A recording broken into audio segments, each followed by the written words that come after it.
Boeing's labor and quality issues, plus Airbus supply problems, could ripple through the industry for at least the next 2 years.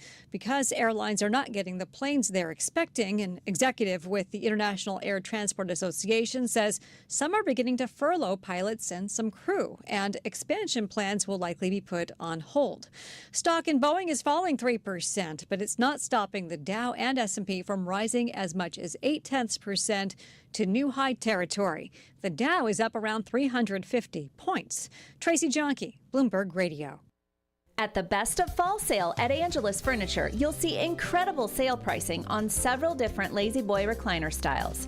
The Vail Rocker Recliner is only $549, or take a step up to the Pinnacle Rocker Recliner for $799.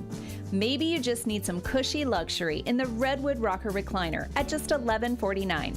You'll also see Stanton Sofa Sleepers on sale as low as $14.99 for a twin. You'll fall into these savings right now during the Best of Fall sale at Angelus Furniture. Need a urologist? Urology is back at Olympic Medical Center. Doctors Laurel Mast and Timothy Hewitt have joined our team, seeing patients for urology care at OMC starting this fall. Whether you're dealing with prostate problems, incontinence, or a feeling that you always need to go, a referral from your doctor to OMC's new urologist is just what you need. Learn more today at olympicmedical.org/urology. Newsradio KONP, traffic and roads. Right up to Clallam Transit Dispatch Center we go now. That is where Sheila's standing by. She's got a look at the traffic this noon hour for us. Good afternoon, Sheila. Good afternoon, everyone. Well, everything is looking pretty good so far. We've had no reported issues or problems on our roadways. The Hood Canal Bridge is open to traffic right now with no scheduled closures at this time. All of our Clallam Transit buses are running on regular routes. If you'd like ferry information, please go to WSDOT website for real-time info. This is Sheila, live at Clallam Transit reporting for KONP. Thank you, Sheila. And I just checked on the website there, and no problems on the ferries right now, so that's good news. Right now, some sunshine peeking out across the North Peninsula, 57 in Port Townsend, 57 as well out west at Forks. Closer to our area, 60 now in Sequim, 53 in downtown Port Angeles, 61 now out at Fairchild Airport. A better life with Dr. Sanjay Gupta. Peanuts are among the foods that can cause severe allergic reactions. Here in the United States, an estimated 2% of kids have a real peanut allergy. For years, the American Academy of Pediatrics recommended delaying the introduction of peanuts until age 3. But way back in 2009, the American Academy updated its guidance to say that delaying the introduction doesn't prevent disease, and that there is now evidence that early introduction of peanuts may prevent peanut allergy. Now, sure enough, a new study out of King's College London found, compared with avoiding peanuts, starting peanut consumption in infancy as early as 4 months of age was associated with a 71% reduced rate of peanut allergy. Now, of course, peanuts should be fed in the form of a soft pureed paste and also done in consultation with your pediatrician. I'm Dr. Sanjay Gupta, helping you live a better life. Your home, your family, your moments. First Alert is reminding you to be prepared and install smoke and carbon monoxide alarms on every level and in every bedroom of your home. Don't forget to add First Alert fire extinguishers on every level, plus the kitchen. And know how to use them. Protection is key to help protect life's moments. And First Alert is your partner through it all. Get fire safety you can trust by visiting firstalert.com and Lowe's stores today. Lowe's knows that to win the job, pros need the best prices. That's why only at Lowe's, MVP's Pro Rewards members can get a volume discount on eligible orders as low as $1,500 at the Pro Desk. That means you get the prices you need to start any job, small or large. Because Lowe's knows pros. Valid in-store only. More terms and restrictions apply. Visit Lowe's.com/terms or Pro Desk for details.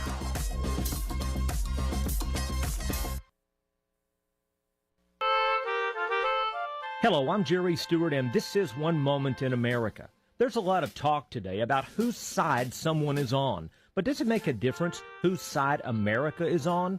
I'll tell you that story after this important message. If you've been hearing my radio programs now for the last 20 years, you know that I've been telling the true stories of those who have followed God's ways to make America the greatest nation in the world. So what's the latest? Well, we're now doing this nation-saving work full-time, and we need your help by becoming one of our ambassadors, subscribing to All We Have for just $5.95 per month. To get what? Number one, full access to our amazing website that is full of over 100 true stories to teach us with these stories how America is to act and operate. We also have lessons for all ages to teach us what we must do now. And our children, they will be our nation's leaders very soon. I will have live presentations online for you to hear, maybe even to participate. And when must this all get started? Now. Call our offices today at 817-995-6965 or go to our website at www.jerrystewartusa.com and email our office. God bless you.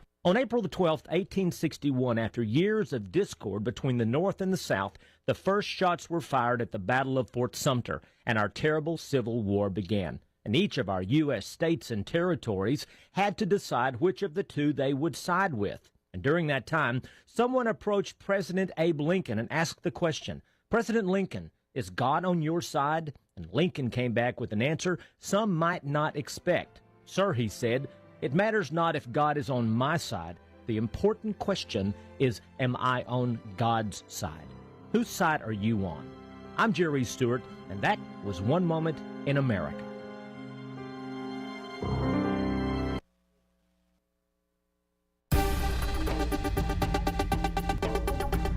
For the Washington State News Network, I'm Rob Francis. Washington State suing TikTok for violating the state's Consumer Protection Act. The Evergreen State joining 14 others in a bipartisan action against the social media giant. Attorney General Bob Ferguson filed the lawsuit in King County Superior Court, alleging TikTok designed its platform to be addictive to minors. Research shows excessive social media use by kids, especially young girls. The Sheriff's Office announced that human remains were discovered and confirmed in a remote area north of Pasco. The Washington State Patrol Crime Scene Response Team and the Franklin County Coroner have been called to assist in the investigation. Officials said the remains were of a man and will release further details once family members are notified. The Sheriff's Office is treating the case as a homicide investigation. And a warning going out reminding residents not to feed wildlife after a woman in Paulsbo had been feeding raccoons for more than 30 years. She became overrun by about 100 trash pandas. She told the Kitsap County Sheriff's deputies about 6 weeks ago they became more aggressive to get food. Deputies told her to call Washington State Fish and Wildlife for advice. They say animals can find food on their own, and wildlife should not be fed by people. For more on these stories and others, download the WSNN mobile app. You can also visit our website, WashingtonStateNews.net. This is McGruff the Crime Dog, and I need you to help me take a bite out of crime. Another teenager fell victim to fake pills. Smells like big crime that needs to be stopped. Where are these pills coming from, and how are kids getting them? Right from under our noses, crooks are targeting kids on social media and selling them counterfeit pills that could seal their fate with a click of a button. It may seem harmless, maybe it doesn't even seem like a drug deal, but it definitely is. So before buying pills online, think about this. Should buying prescription pills be that easy? Think these pills are tested and safe? Think they're the same ones you get from a doctor? You know they're not. Did you know that many fake pills contain fentanyl? And an amount small enough to fit on the tip of a pencil can be lethal. Listen, before buying pills from social media, think again. Learn more at mcgruffpsa.org and go for real. Brought to you by USPTO and the National Crime Prevention Council. Breaking news this hour from townhall.com. I'm John Scott. President Biden urging Florida residents in the path of Hurricane Milton to evacuate. White House correspondent Greg Clugston with a report. During a hurricane briefing with administration officials, the president said Florida is facing a ferocious storm. With storm surges reaching up to 15 feet, up to 18 inches of rain. He said FEMA has personnel and equipment in place and that he's told Florida's governor to call him with any needs. The president also denounced claims that the government is seizing property and offering very little in cash to storm victims. That's simply not true. Greg Clugston, Washington. The National Hurricane Center says tropical storm force winds from Milton are just off the western coast of Florida. Officials in a Tampa Bay area county say it's people's last chance if you need to get to a shelter. Drinking water will be a big concern. Roger P. Schulman, news director for Salem Media in Tampa, says the vast majority of Tampa area residents have moved out. So about 500,000 people have evacuated, and it's being taken very seriously here. I've talked to a few people who've decided to stay in their homes in evacuation zones, and I pray for them because, as the Tampa mayor said, they're going to die. The storm center remains over 100 miles away in the Gulf of Mexico. The Hurricane Center stresses it's not exactly certain where Milton Center will come across Wednesday night. Also at townhall.com, early in-person voting beginning in Arizona, making it the first of this year's presidential battleground states where all residents can cast a ballot at a traditional polling place ahead of Election Day. And in-person voting begins next week in 4 more swing states: Georgia, Michigan, North Carolina, and Nevada. On Wall Street, the Dow adding 348 points, the NASDAQ composite up 80. More at townhall.com. Donald Trump's indictment proves that saving America is not going to be easy. There are entrenched powers that are fighting this with everything they've got. They want to keep control over the country, the narrative, and the nation's money supply. Hi, I'm Lance Wallnau. I'm a news analyst, a Christian author, and evangelical leader. I speak to millions of people every week, people just like you. You see, what the elites are doing is using inflation and government handouts and now central bank digital currencies to determine how they're going to control America. And that's why I recommend all Christians start a gold IRA from the Birch Gold Group. Because physical precious metals are one of the few ways you can maintain control over your own savings. To get a free info kit on gold IRAs, text the word FAITH to 989898. Birch Gold Group is the only gold company I trust. Get their free info kit and you'll see why a gold IRA can help you.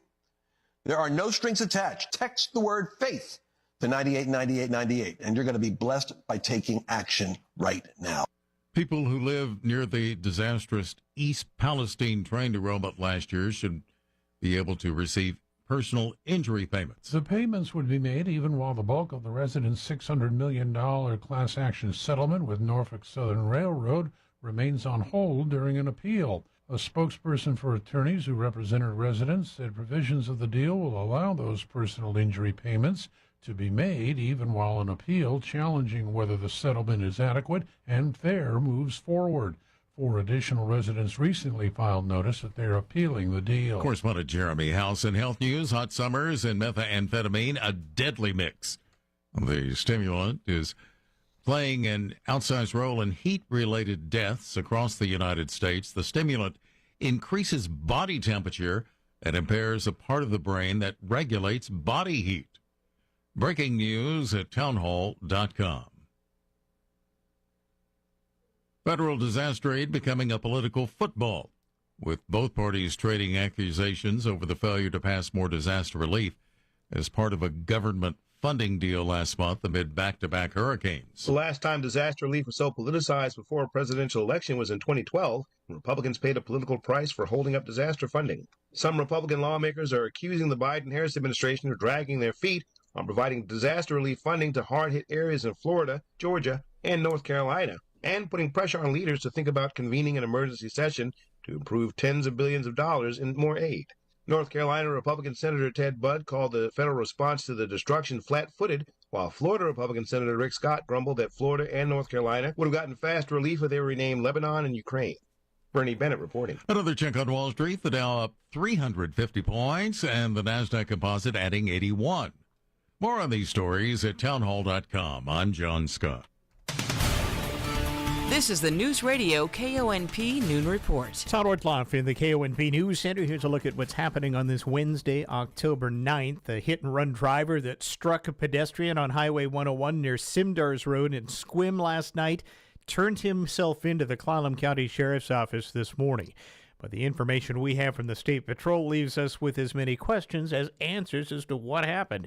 Trooper Catherine Weatherwax told KONP that 66-year-old Lawrence Shearer of Mukilteo was, for reasons still unknown, fighting another man in the roadway at about 11 o'clock last night before he was hit by a vehicle. It's literally happened right in front of the Welcome to Sequim Elk sign. So they're fighting in, like, the westbound lane. I don't know if they were in a car and got out and started fighting, but one of the guys, we think, took off in a car.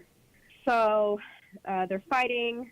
an off-duty tow truck driver, I guess, pulls over and he calls it in to State Patrol, and he's kind of like, hey, WSP's on their way, like trying to get them to like stop fighting in the roadway, And, well, he's filming, so I saw the video. It's awful. So the guys are fighting. They break up. One guy walks off. The other guy's getting up out of the road. You hear a vehicle coming towards his direction, and then the next thing you know, you see a white pickup just strike him, and the pickup did not stop. And that was as of last night. Trooper Weatherwax says she got a call about 10:30 Wednesday morning saying a man had turned himself into the county sheriff's office claiming to be the driver of the white pickup and telling them where it was parked. Weatherwax did not have a name of that suspect, as much of the information in the case is still being confirmed and looked into, including who the victim was fighting in the roadway and why. Weatherwax said Shearer was airlifted in Harborview and was in very critical condition. This is a developing story, and we'll bring you more information as it becomes available. Clallam County's proposed budget has seen a dramatic reduction in its deficit for next year. County Administrator Todd Mielke presenting a preliminary spending document to county commissioners this week.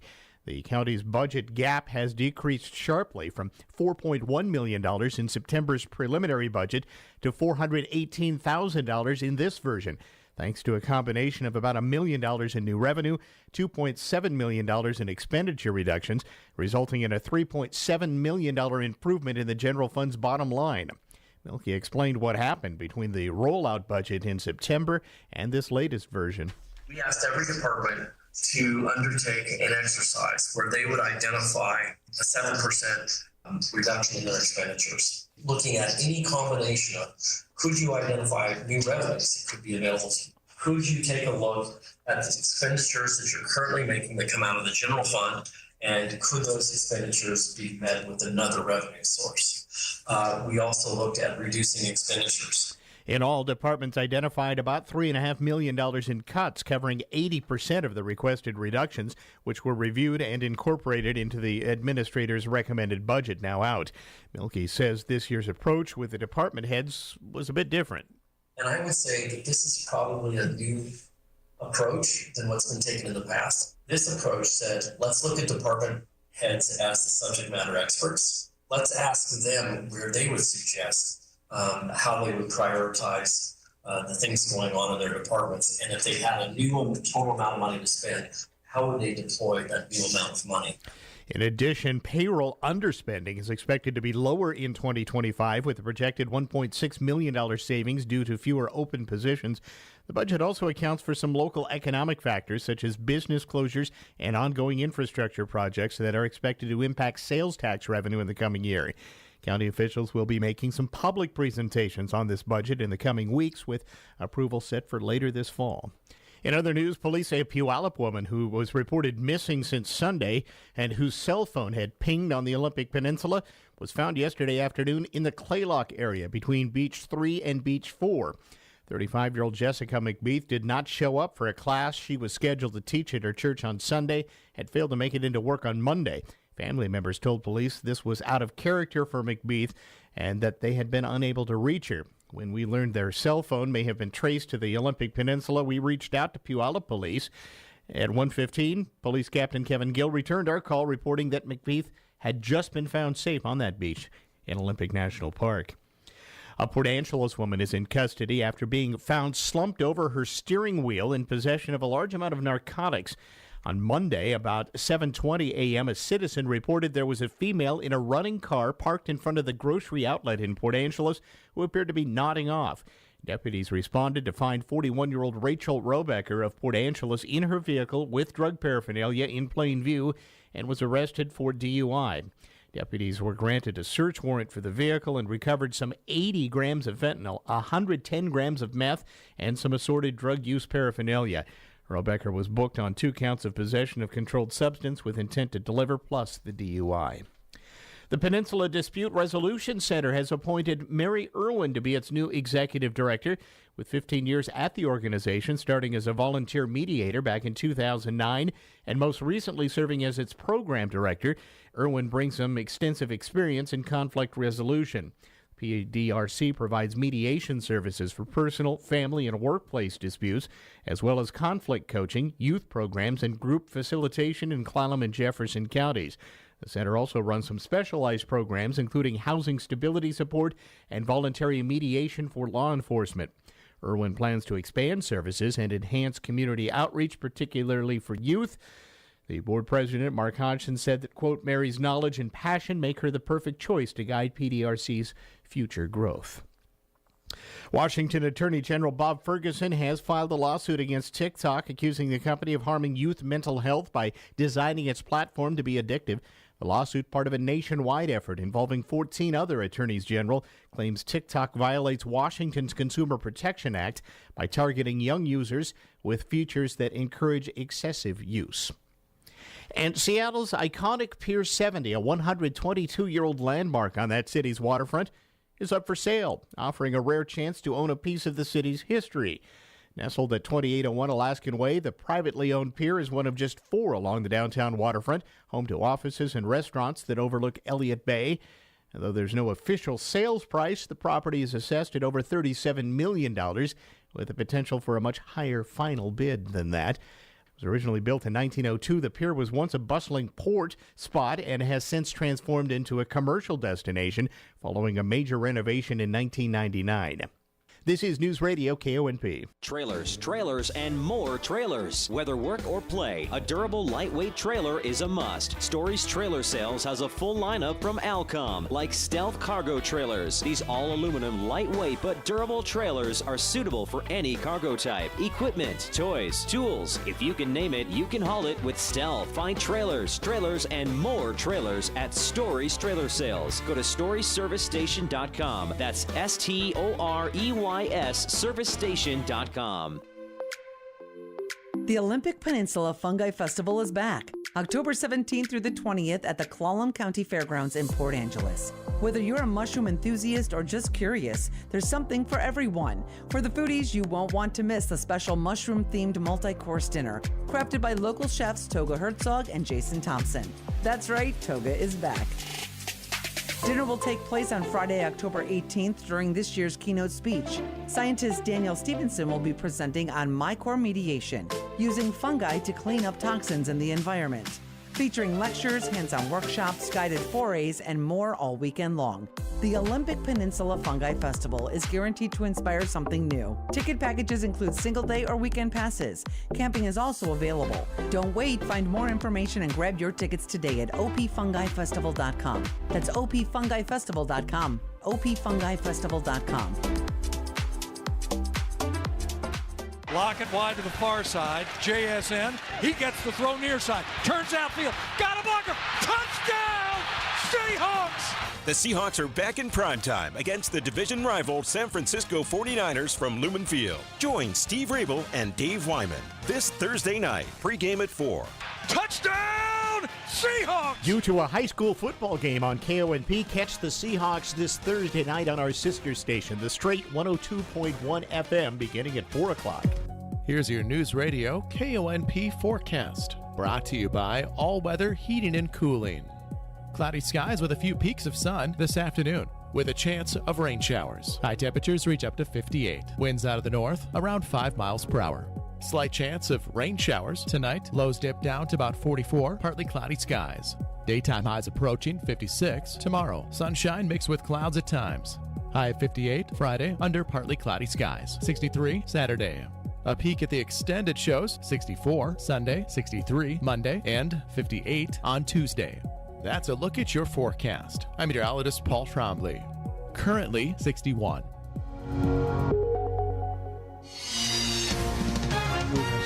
Sports, I'm Jeremy House. Major League Baseball, a home run by Pete Alonso helped launch the New York Mets past the Philadelphia Phillies 7-2 in Game 3 of their National League Divisional Series. The Mets grabbed the 2-1 lead in this divisional playoff series with a 7-2 win over the Phillies. Pete Alonso and Jesse Winker got the offense going with solo homers to support Sean Manaea, who tossed 7 innings for the win. The Mets added on with 5 runs in their final 3 at-bats, Starling Marte and Jose Iglesias each delivering 2-run singles. The Mets can clinch the best-of-5 series on Wednesday night. That's correspondent Mike Mancuso reporting. In the other divisional series, Fernando Tatis Jr.'s towering 2-run homer highlighted a 6-run second inning, and the San Diego Padres held on to beat the Los Angeles Dodgers 6-5 to take a 2-1 lead in their series. This is SRN Sports. NFL news, the number 3 overall pick in this year's college draft is set to make his first start. The Patriots are planning to give first-round draft pick Drake May his first pro start in this Sunday's home game against the Texans, according to an AP source. The team hopes to end a 4-game losing streak under veteran journeyman quarterback Jacoby Brissett, who May is replacing. May made one previous appearance for New England, coming in at the end of a Week 3 road loss to the Jets and going 4 for 8 with 22 yards. Brissett had completed 79 of 135 passes with 2 touchdowns and 1 interception in 5 starts this season. I'm Gethin Coolbaugh. In the NHL last night, Jordan Kyrou scored 2 goals less than 2 minutes apart as the St. Louis Blues downed the Seattle Kraken 3-2. Other winners were Florida and Utah. This is SRN Sports. Hi, I'm Kevin Vanderweg, State Senator representing the Olympic Peninsula. This November, I'm asking you to vote for Randy Johnson, Clown County Commissioner. Randy has a history of working with people from all political affiliations. He has ran successful businesses and also advocated for social programs at the county level. Randy is passionate about Clown County. Vote Randy Johnson, Clown County Commissioner. Paid for by the committee to elect Randy Johnson.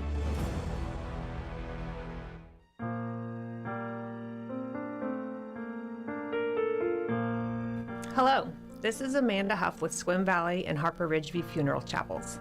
I'd like to take a moment to tell you about a new, exciting, and environmentally friendly development in the funeral industry. It's called natural organic reduction, or simply terramation. Perhaps you've heard of it. Terramation is a process in which the body, after death, is returned to the earth in a carbon-neutral, eco-friendly manner. The process takes place in a controlled environment, and all that remains is a natural, odorless, compost-like material. If you'd like more information about terramation and advanced planning, call us today at Harper Ridgeview in Port Angeles or Swim Valley Chapel in Swim, and one of our knowledgeable and caring funeral professionals will assist you in answering your questions. Harper Ridgeview and Swim Valley Funeral Chapels, because your loved ones deserve the best.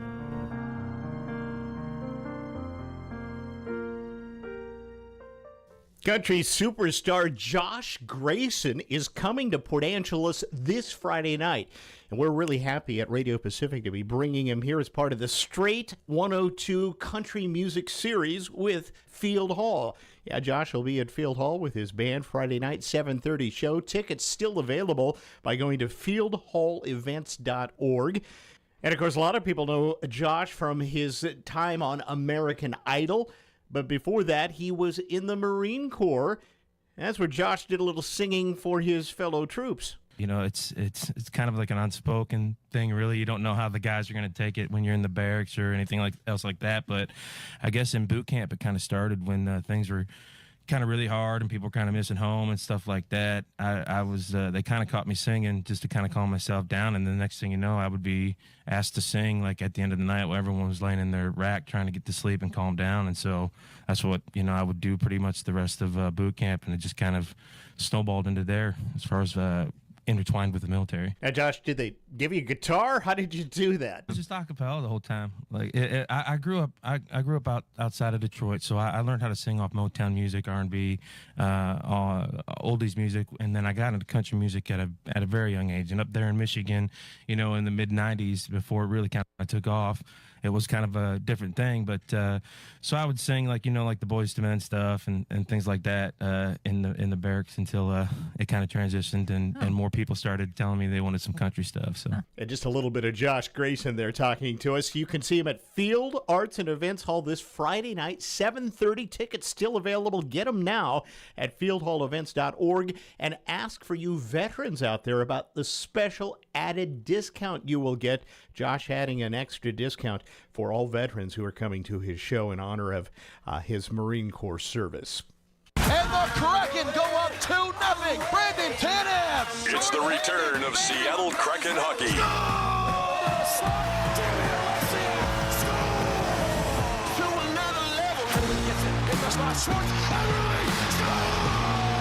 Don't miss the season-long action right here on your home of the Kraken. Catch the Kraken all season long here on Newsradio KONP. Kraken hockey on KONP made possible by Leeds Farm Supply and Equipment Sales in Sequim. Newsradio KONP Business. This is a Bloomberg Money Minute. Just minutes ago, ahead of Wall Street's closing bell, and we're on track to see record closing highs for both the Dow and the S&P 500 ahead of tomorrow's Consumer Price Index report for September, expected to show inflation easing even further. Right now, the Dow up 400 points, almost 1% higher. The Nasdaq and the S&P each up about 0.5%. Shares of Boeing right now down 3.5% after negotiations to resolve that nearly 1 month-long strike by 33,000 union machinists collapsed. Now both Moody's and S&P global ratings firms reviewing Boeing for possible credit rating downgrades to junk status. WW, formerly known as Weight Watchers, confirming it'll offer clients compounded or knockoff GLP-1 weight loss drugs for as little as $129. Those shares up 34%. And after sales of Jeeps and Ram trucks tumbled last quarter, the CEO of automaker Stellantis planning a major shakeup of his management team. Tom Busby, Bloomberg Radio. Bad Boy Mowers' legendary reputation for build strength, performance, and value is now available with Bad Boy tractors. From mid-size to subcompact models, powered by 22 to 35 horsepower water-cooled diesel engines, your tractor work just got real. Easy on the farm, the ranch, or even around the house. Bad Boy tractors deliver on power and durability all day, every day. Leeds Farm Supply and Equipment Sales is your Bad Boy tractor dealer in Sequim. Bad Boy tractors work with an attitude. It's National Karastan Month at McCrory Carpet One. When you choose Karastan flooring, you choose timeless pieces that fit perfectly within your home, flawlessly crafted for long-lasting beauty. And when you pair Karastan with expert installation from McCrory Carpet One, you have flooring that stands the test of time. During Karastan Month, you'll find the biggest Karastan savings of the year with prices starting at just $2.99 a square foot for carpet and $4.99 a square foot for LVP. National Karastan Month at McCrory Carpet One going on now. Traffic and roads. All right, let's head one last time up to Clallam Transit Dispatch Center now, and that's where Sheila is standing by with a check of the traffic for us. Good afternoon, Sheila. Good afternoon, everyone. Well, everything is looking pretty good so far. We've now had no reported issues or problems on our roadways. The Hood Canal Bridge is open to traffic right now with no scheduled closures at this time. All of our Clallam Transit buses are running on regular routes. If you'd like ferry information, please go to WSDOT website for real-time info. This is Sheila, live at Clallam Transit reporting for KONP. Thanks, Sheila. Coming up next hour on the Todd Ortloff Show, we're going to be doing a candidate forum. We'll spend the hour with two of the candidates running for one of the state house positions here in the 24th District. Incumbent Steve Theringer joining us, his challenger, Terry Roberts. We'll have them for the hour with some Q&A. And if you'd like a question asked of our candidates, you can text it to us right now at 360-457-1450. 360-457-1450. Phrase it in a way we can ask both of our candidates. We'd love to pass them along from our listeners through the next hour on the Todd Ortloff Show. Well, a new study says a lot of people aren't checking their blood pressure the right way. And as ABC's Sherry Preston reports, that could lead to a lot of misreading of numbers. When you check your blood pressure, your arm is supposed to be sitting on a table, and it's supposed to be the same height as your heart. A new study in JAMA, the Journal of the American Medical Association, shows a lot of us, including medical professionals, aren't doing it the right way. For the study, blood pressure readings taken with an arm dangling or resting in a lap led to higher numbers, which could lead to a misdiagnosis of hypertension. Sherry Preston, ABC News. All right, you got your holiday decorations up yet? Well, when exactly is it right to get in the festive spirit? 43% of Americans now think it's suitable to put up holiday decorations before November 1st. Today is the day to speak with your family and friends who live anywhere in Florida, because Hurricane Milton may turn out to be the most deadly and destructive storm in American history. I'm Kim Commando for NetSuite. Download the CFO's Guide to AI and Machine Learning for free at netsuite.com/Kim. The good news, if there is any, is that hundreds of thousands are already evacuating Tampa, Orlando, and most of Central Florida. For those staying, cellular networks will not be able to provide dependable service. Newer iPhones and some Android phones will revert to SOS satellite service to reach 911, but it's not going to work indoors unless you're near a window, and even then, it's iffy. If you do get a signal, do not try to make a call. Text only. If any connection can be made, besides transmitting your short message, it will also transmit your location and any special medical information you put in your phone's medical ID. Relay this very important information to your Florida friends and family now. Get my free newsletter at getkim.com. What does the future hold for business? Ask 9 experts and you'll get 10 answers. Rates rising or falling, inflation being up or down. Can someone please invent a crystal ball? Until then, over 40,000 businesses have future-proofed their business with NetSuite by Oracle, the #1 cloud ERP, bringing accounting, financial management, inventory, and HR into one fluid platform. With one unified business management suite, there's one source of truth, giving you the visibility and control you need to make quick decisions. With real-time insights and forecasting, you're peering into the future with actionable data. When you're closing the books in days, not weeks, you're spending less time looking backwards and more time on what's next. If I had needed this product, it's exactly what I would use. And speaking of opportunity, you can now download the CFO's Guide to AI and Machine Learning at netsuite.com/Kim. This guide is free to you right now at netsuite.com/Kim. netsuite.com/Kim. Ever wondered why your teenager is just a little moody? We'll talk more after this. For not valid in all states or where prohibited by law. Loans are subject to lender approval. See website for details. Meet Brian. He just got $5,000, and it was pretty easy. I'll tell you how in 10 seconds. Brian needed cash help. After being rejected by banks, he tried 27cash.com. Told them how much he needed, even let them know he had bad credit. In minutes, 27cash.com found a lender who deposited $5,000 into his bank account the very next day. If you need cash help, even if you have bad credit, go to 27cash.com. 27cash.com. Offer not valid in all states or where prohibited by law. Loans are subject to lender approval. See website for details. Honey, the credit card bill came, and we're maxed out. Maxed out cards, rent is due. We need cash help. We should go to 57cash.com. With our bad credit? 57cash.com helps all credit types. They partner with over 100 lenders to help even people with bad credit get approved for up to $10,000. And cash can hit our bank account as soon as tomorrow. Wow. When you need cash help, go to 57cash.com. 57cash.com. Not all moody teenagers are depressed, and not all depressed teenagers are moody.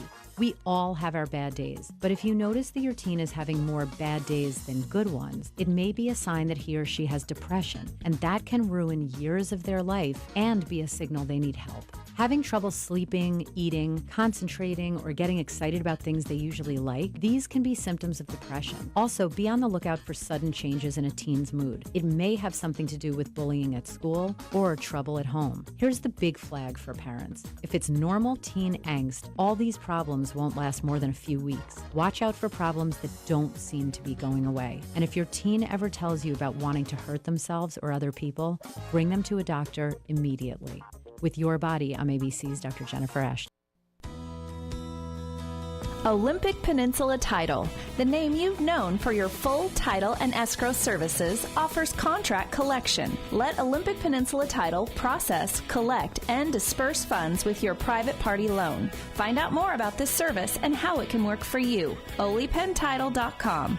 Olympic Peninsula Title. Title, escrow, contract collection. Olympic Peninsula Title. Hi, this is Brandon Johnson, General Manager of Price Ford in Port Angeles. It's fall, and that means the leaves are falling, just like the prices on our new Fords. It's also World Series time, and boy, do we have the bases covered. Yes, we do. Huge discounts, low interest rates, and a fantastic selection. We're parking them in the lower lot. They need to go. What kind of discounts? $5,000 off Bronco Sports, $6,200 off F-150s, $7,600 on Super Duties, $8,300 off Broncos, and $15,000 off E-Transits. Now's the time to buy. Visit us at priceford.com. We're the talk of the peninsula.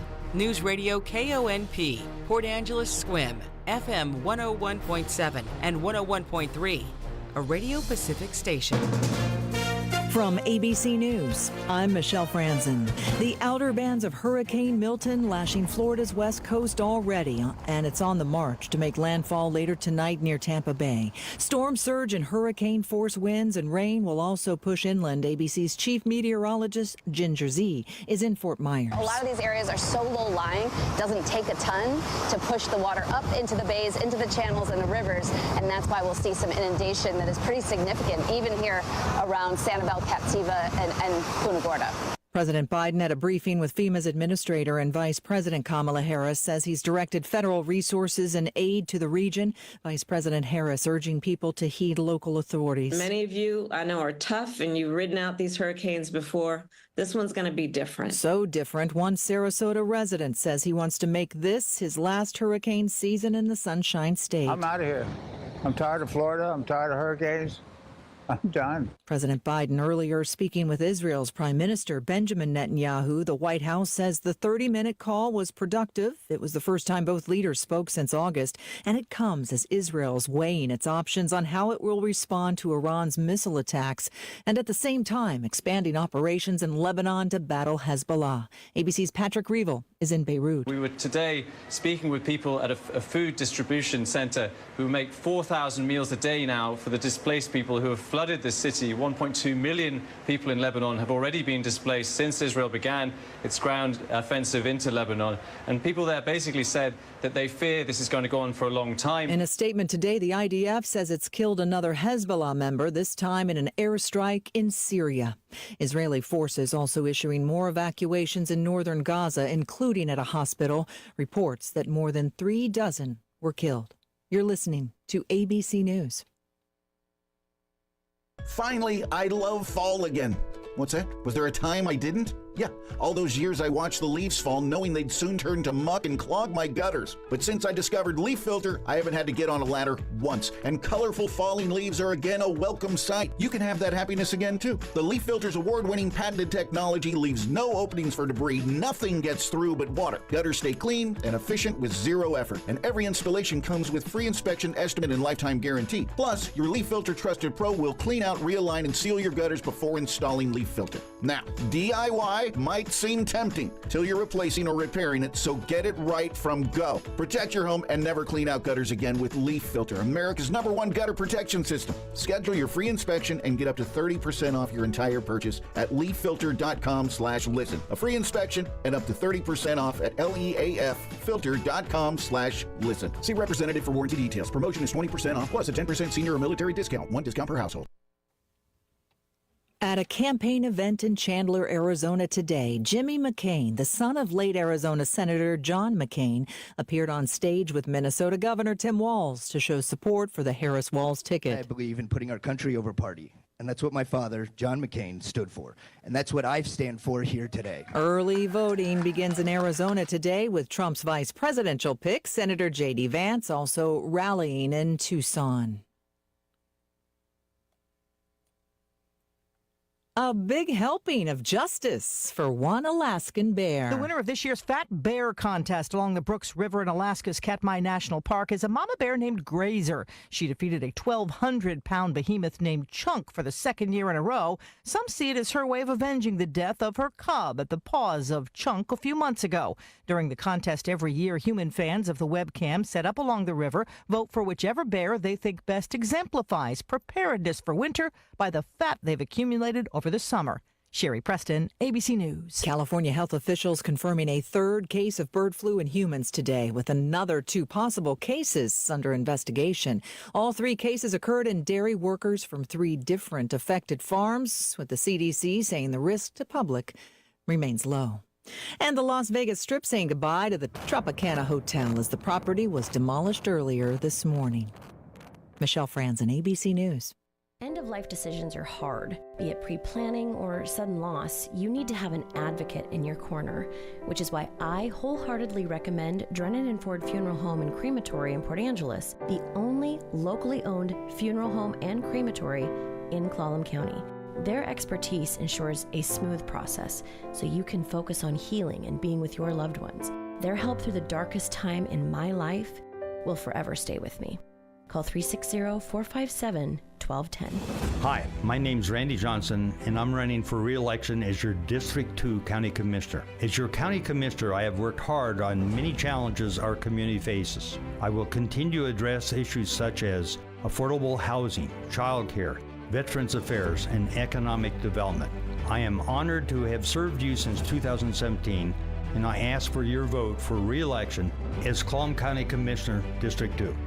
Paid for by the committee to elect Randy Johnson for County Commissioner. KONP News brought to you by RE/MAX Evergreen Real Estate. Outstanding agents, outstanding results. 457-6600. A 66-year-old pedestrian critically injured in a hit-and-run collision late Tuesday night on Highway 101 near Simdars Road. It happened about 11 p.m. when Lawrence Shearer of Mukilteo was struck by an unknown vehicle while walking in the westbound lanes of the highway. The vehicle, whose make and model still unknown, continued westbound without stopping. The State Patrol now asking for anyone with information regarding the accident to contact their office. Washington Attorney General Bob Ferguson filing a lawsuit against TikTok, accusing the company of harming youth mental health by designing its platform to be addictive. The lawsuit part of a nationwide effort involving 14 other attorneys general. Here's your News Radio KONP forecast, brought to you by Olympic Game Farm. Chance of rain showers this afternoon. Otherwise, cloudy skies with a few peaks of sun. High temperatures reach up to 61. Northerly winds around 5 miles per hour. Slight chance of rain showers tonight. Lows dip down to about 44. Partly cloudy skies. A mix of clouds and sun tomorrow. Daytime highs approaching 56. Sunshine mixed with clouds at times. Friday with a high of 58. 63 Saturday. Taking a look at the extended forecast. 64 Sunday, 63 Monday, and 58 on Tuesday.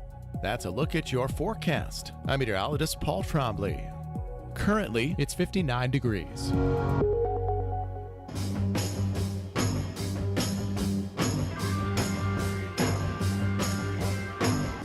It's the Todd Ortloff Show on News Radio KONP. Now, here's Todd. Okay, welcome once again to our program. Today we're going to spend the hour on another of our candidate forums, this for one of the positions in the state house, and the two running for that, Steve Theringer, Democrat and the incumbent, is joining us, and the challenger, Republican Terry Roberts, joining us. I thank both of you for coming in to spend an hour with our listeners, get to know a little bit about the candidates. Great to see you both. Thanks, Todd. Thank you, Todd.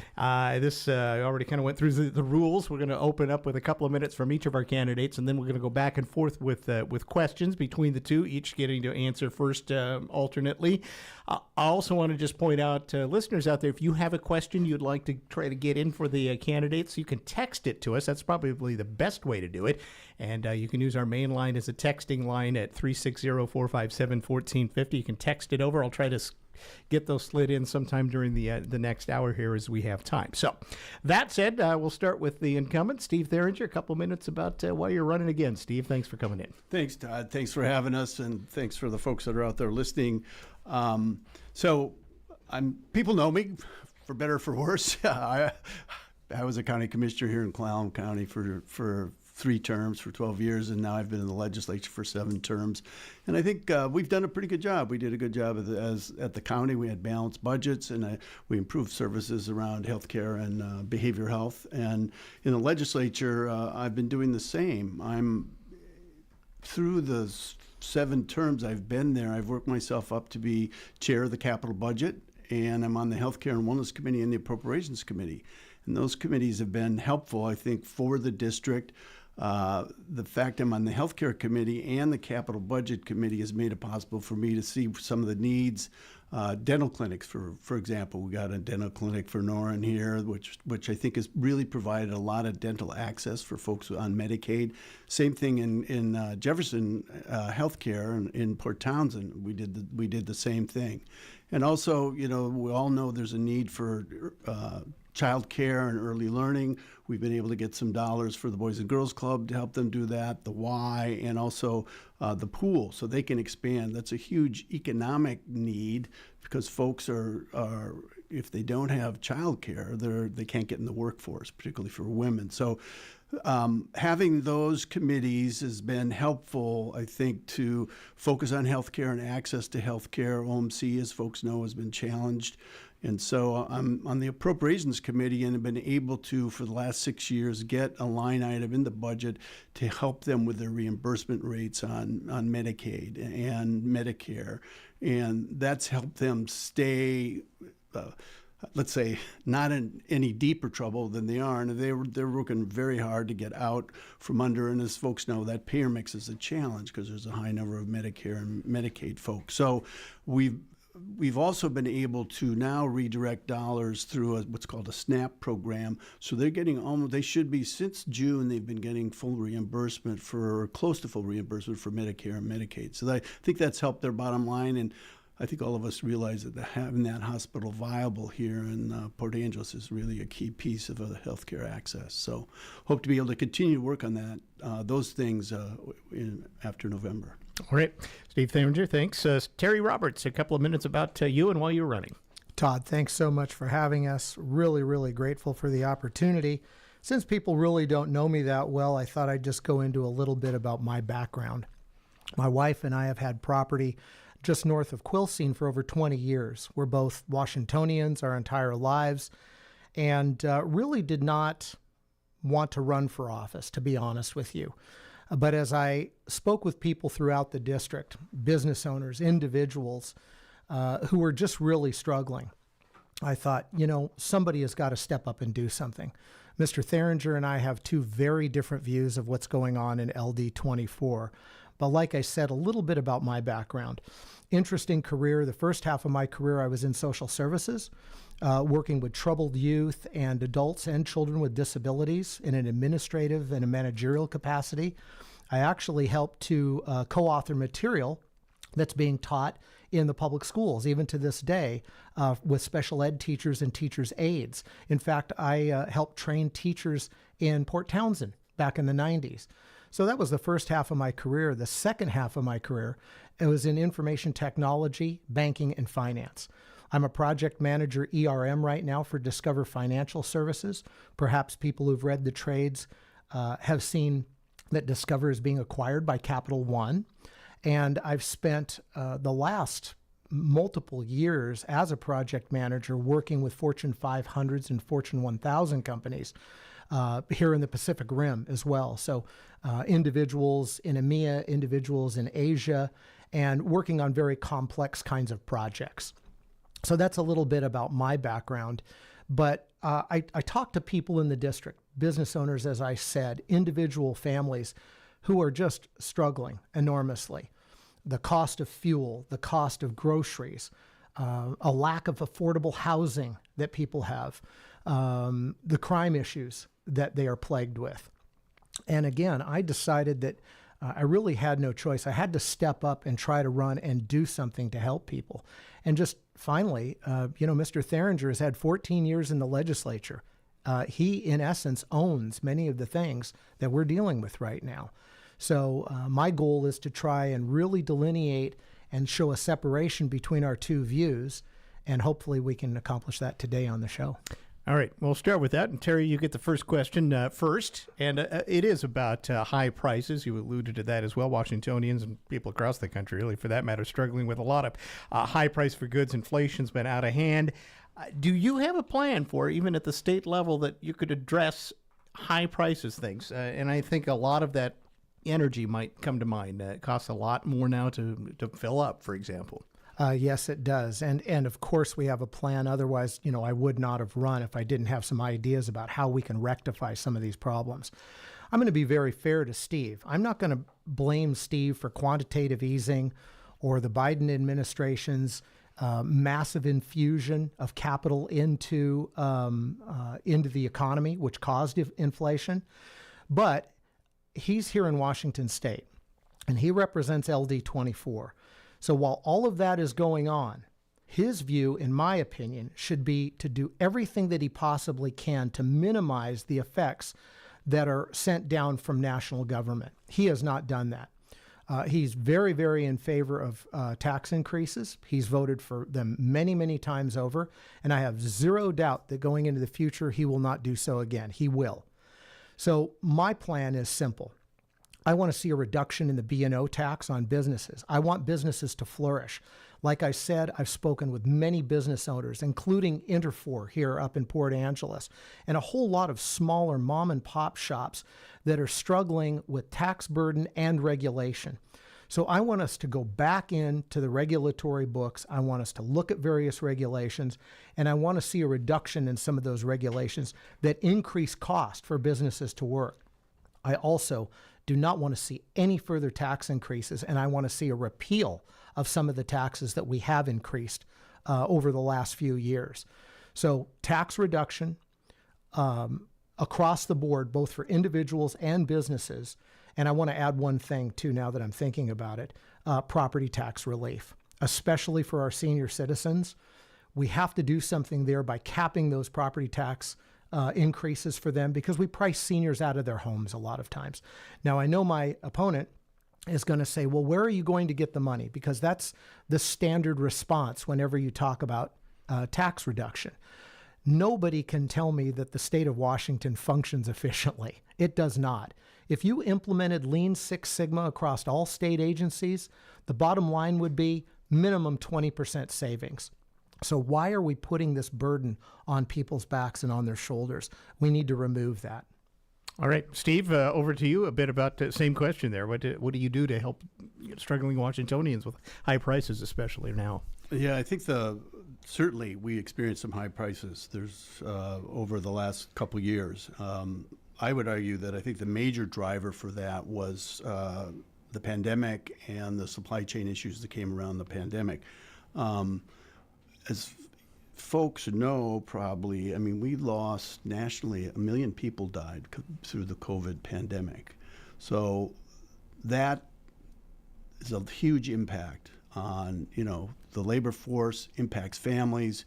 And not only that, but that sort of accented the demographic sort of retirement wave. A lot of folks said, boy, I just don't want to be out in public. I don't want to be in the workplace. And so they took early retirement. So there's been a huge gap in the labor force. Those things are turning around.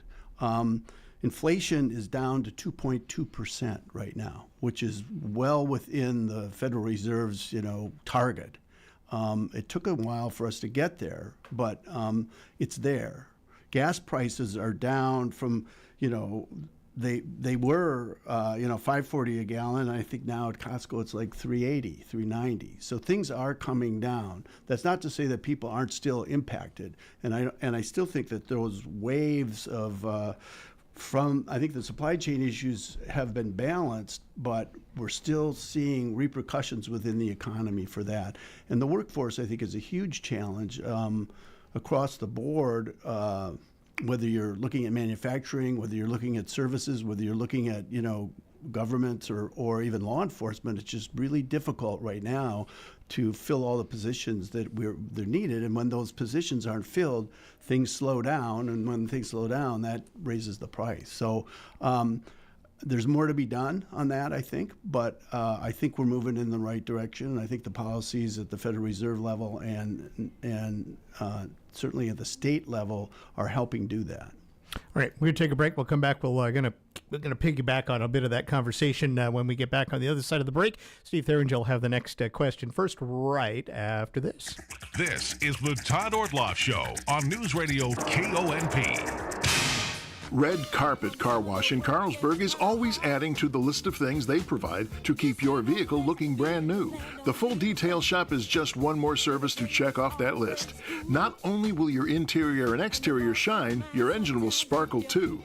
Red Carpet is also getting some winter upgrades, including new equipment in the manual bay and new vacuums. Call Kyle today and let him get you scheduled for your red carpet treatment Tuesday through Saturday. 360-461-0826. Have you been searching and searching for anyone to install, repair, or replace your windows? What about looking for someone to install a new exterior door? And what about a skylight? Or a new glass shower enclosure? Or even a glass railing system? It can be hard, if not near impossible, to just get a call back. We at Hartnagel Building Supply sympathize with just how difficult it can be to get fast and dependable glass services.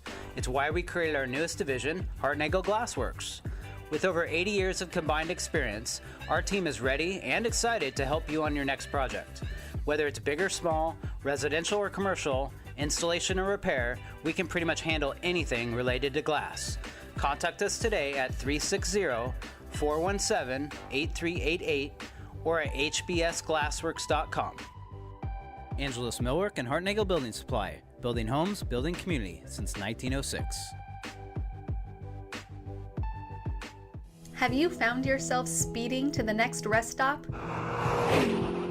If your bladder can't wait, it may be time to see a urologist. Urology is back at Olympic Medical Center.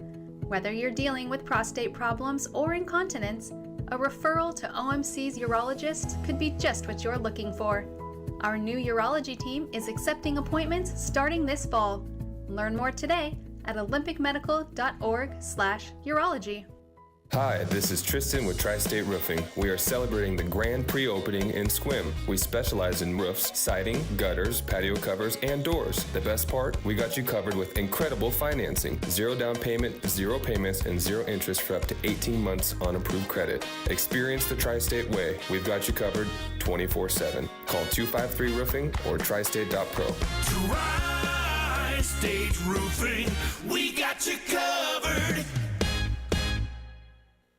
Support the arts and enjoy exclusive benefits by becoming a member of Field Arts and Events Hall. Your membership earns you early ticket access, invitations to members-only special events, and public recognition for your support. Membership starts at just $100 a year. Sign up before October 15th for early access to spring and summer 2025 shows. What are you waiting for? Learn more at fieldhallevents.org/membership.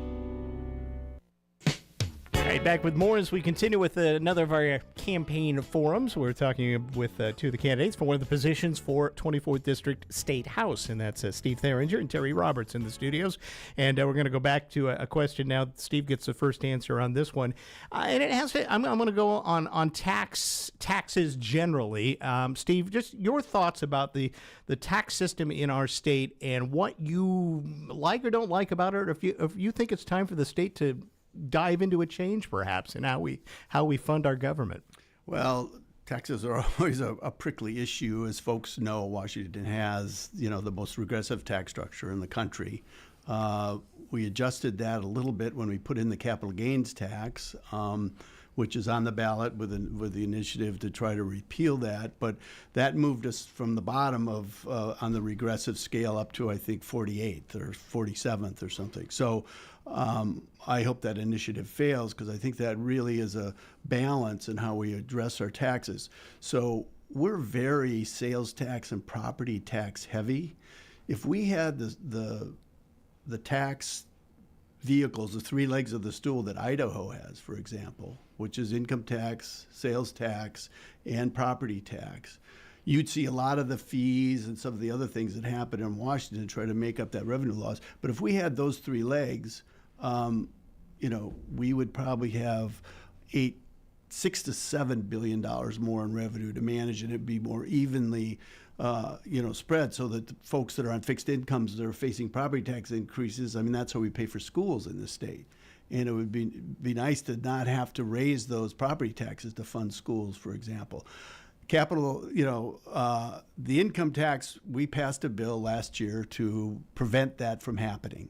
So it's not on the table. So that means we're still faced with either property tax increases or sales tax increases to manage the services that people sort of expect to get. But we talked about Medicaid funding, for example. That's a partnership between the state and the federal government. Most of the revenue from cannabis sales goes into that, but we still have gaps. And so, to bump up those rates so that they're closer to the cost that hospitals and providers are meeting, would need some sort of another revenue instrument to do that. So if we do away with the capital gains tax, that will impact the money that goes to early learning. And part of any money in that revenue stream that's over $500 million comes to school construction. So if you're looking at school construction, I know Sequim and Port Angeles are looking at bonds to try to build schools. The state's partnership there would be impacted if the capital gains goes away through that initiative. Before we go over to Terry, I want to just add on to that. B&O tax. Let's talk about the corporate tax structure in the state. Does it need to change? Yeah. The problem with B&O is it's a gross revenue tax. I mean, I had a woodworking business, and before I did anything else, like I couldn't subtract my marketing, my labor, my supplies, any of that. I had to pay a B&O tax. That seems ridiculous to me. I mean, it seems like you should be paying a tax on your net revenue so that you're, not being penalized for making investments in R&D and marketing and just development of your business. We've looked at trying to do that, but the sales tax would have to double, which I think would be really regressive. So we've made exemptions over the last few years so that folks that are making $250,000 or less, and it sort of varies depending whether you're in manufacturing or sales or whatever, but you shouldn't even have to file your B&O tax. So we're trying to take some of that onerous B&O tax off the small businesses, but it's still a challenge. All right. Terry, taxes. Let's talk about that, and I'll let you address both sides of that since I had Steve do the same. Sure. So something I think your listeners should keep in mind, because I think it's critical. We don't have a revenue problem in Washington State. We have a spending problem. It's absolutely clear. Anybody who does any kind of accounting or looks at the state budget will see clearly that there is an enormous amount of waste within state government. And you, like I said earlier, you can basically look at every state agency. Now, this is very predictable, what Steve just said. You'll notice that you can't talk about taxes without talking about spending. But my opponent and people in that party always gravitate toward the same thing. We need more revenue. They almost never talk about savings. How can we save? How can we make agencies more efficient, delivering the same level of service? So I just want to throw that out so everybody hears that clearly. There's never a conversation about saving there. It's always we need more revenue stream. I am absolutely opposed to an income tax. We don't need that third leg of the stool.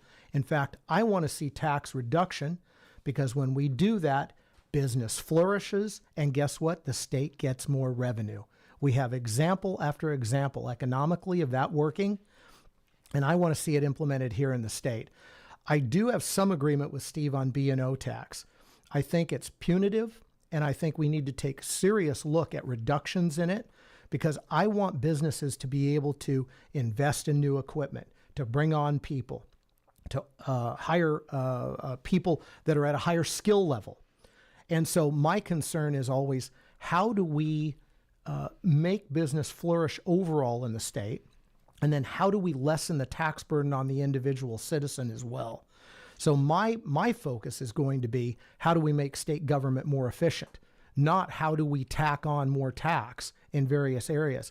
I'm also opposed to this capital gains fiasco.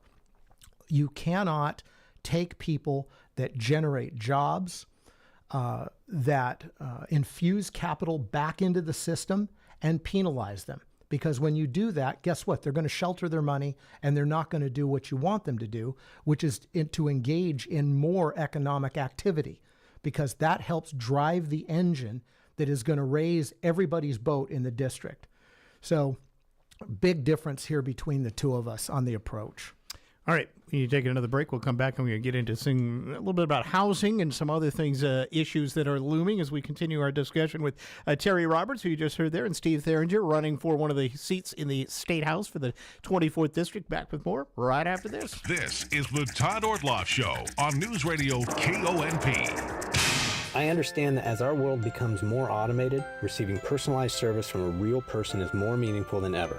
I'm Dan Shappy, and as a farmer's agent, I know a thing or two about how to help you select the insurance you want so you can protect what matters most. Call 360-681-0696 to learn more and chat with me, a real person and experienced farmer's agent, today. We are farmers. Bum, ba-dum, bum, bum, bum, bum. Underwritten by Farmers Truck Fire Insurance Exchanges and Affiliates. Products not available in every state. Hi, this is Bill Benedict.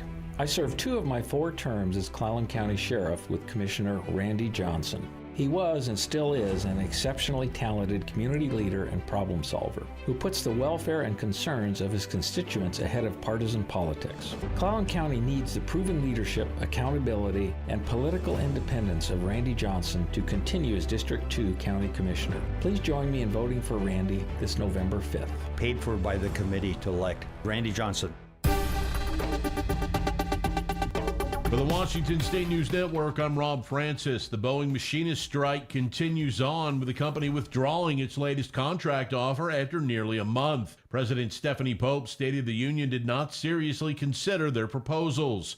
The local union, District 751, confirmed members overwhelmingly rejected Boeing's offer and emphasized the need for ongoing picketing. With no new negotiation date set, uncertainty looms for both the company and its employees. A suspicious device found near a Vancouver ballot drop box early yesterday morning. Caller reported seeing smoke. Police responded and found the device, called in the Metro Explosive Disposal Unit, who then removed the device from the area.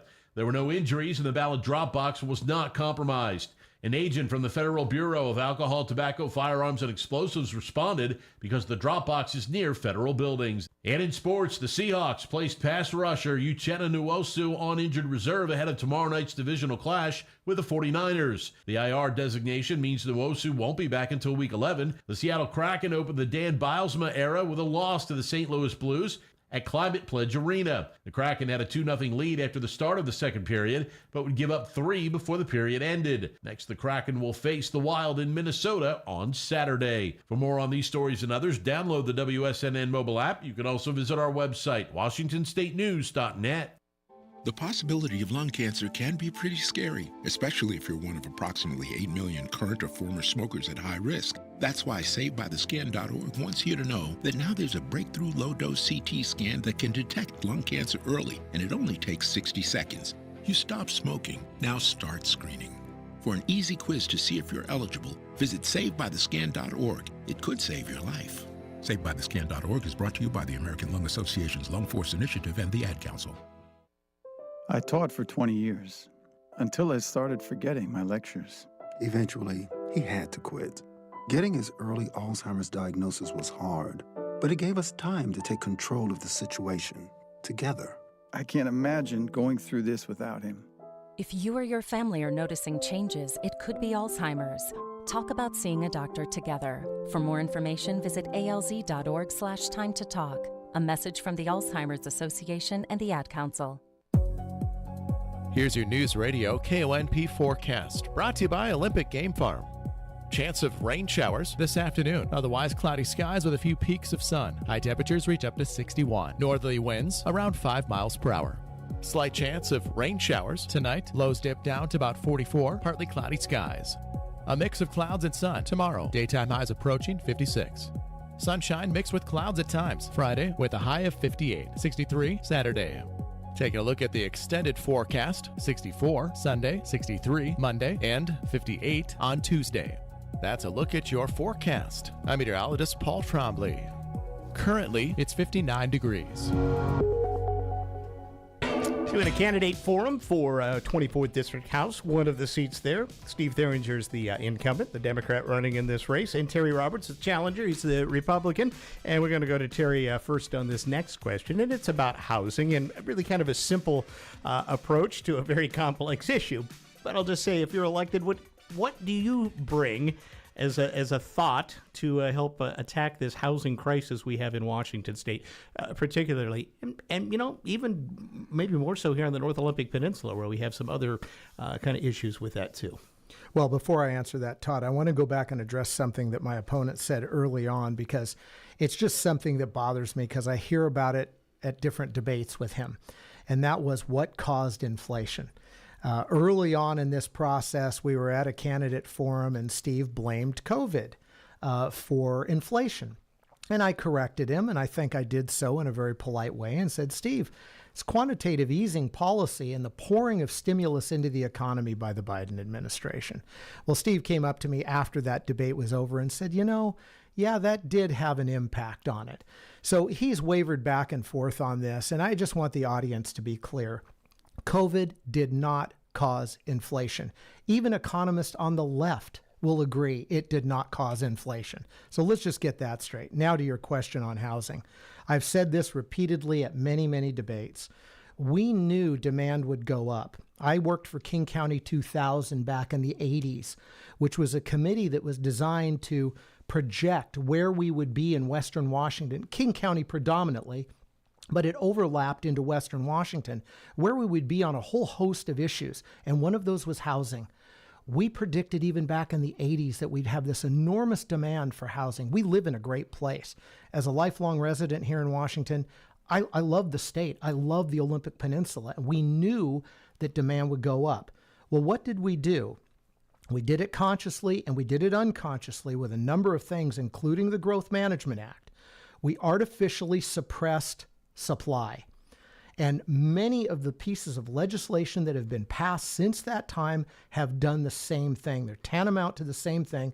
You reduce supply, you have high demand, and what happens to prices? They go up. Simple economics, very basic. So what we need to do is we need to increase supply. How do we do that? We go back and revisit the Growth Management Act, particularly those urban growth areas that are addressed in GMA, and say, how do we alter this and change it so that we can bring more supply into the system, thus lowering prices? How do we work with our local counties, Clallam County, and say, look, how can we accelerate permitting so that builders are not waiting for these long, long periods of time so that they can build homes? There are a whole variety of mechanisms that we can take on to put more supply into the system. Now, I know my opponent, what he's going to say. What we'll do is we'll use the mechanisms of state government in order to do handouts, to build a few houses here, build a few houses over there. That's not the way to do it. The way to do it is to open the market up, being mindful of the environment, and allow builders to build. When we do that, more supply comes in, and as I said earlier, prices come down. So those are some of the things that I would do. Steve, housing. Yeah, so let's just cover a little of this ground before we get into the housing piece. So my opponent, as you can kind of tell, is kind of old school and these old sort of issues around trickle down, and we're going to find money through waste and excess. There aren't many economists that support trickle down as a way to meet our economic and social service needs. And just we're all selective in our hearing, but my opponent says I do, and there are a number of economists that say that the supply chain issue was a major factor. I also did say that I think the Federal Reserve should have cut back on the quantitative easing sooner. But I didn't say that was the cause. That was part of the cause. I think the major cause was still supply chains, for some of the reasons I explained before. But that the market is going to solve the problem, that trickle down is going to solve the problem, is just not true. There's many examples, and I'll give you one that folks are facing here on the peninsula, where the market, hedge funds, are coming in and buying water systems and bumping up people's water rates by 100 and 110% because it's all about the money and all about the market. And they're treating water as a commodity as opposed to a resource and a utility. And so be careful when my opponent starts talking about the sanctity of the market, because I just think it's a little bit misrepresenting what really is happening out there in the real world. For housing, we've been working on this for the last 6 years as capital budget chair. We've been making investments, one of the more successful programs, and we're making investments from tiny homes, cottages to get people out of tents and out from under bridges, to permanent supportive housing, to owner-built housing, the full spectrum of housing. And there's a huge gap.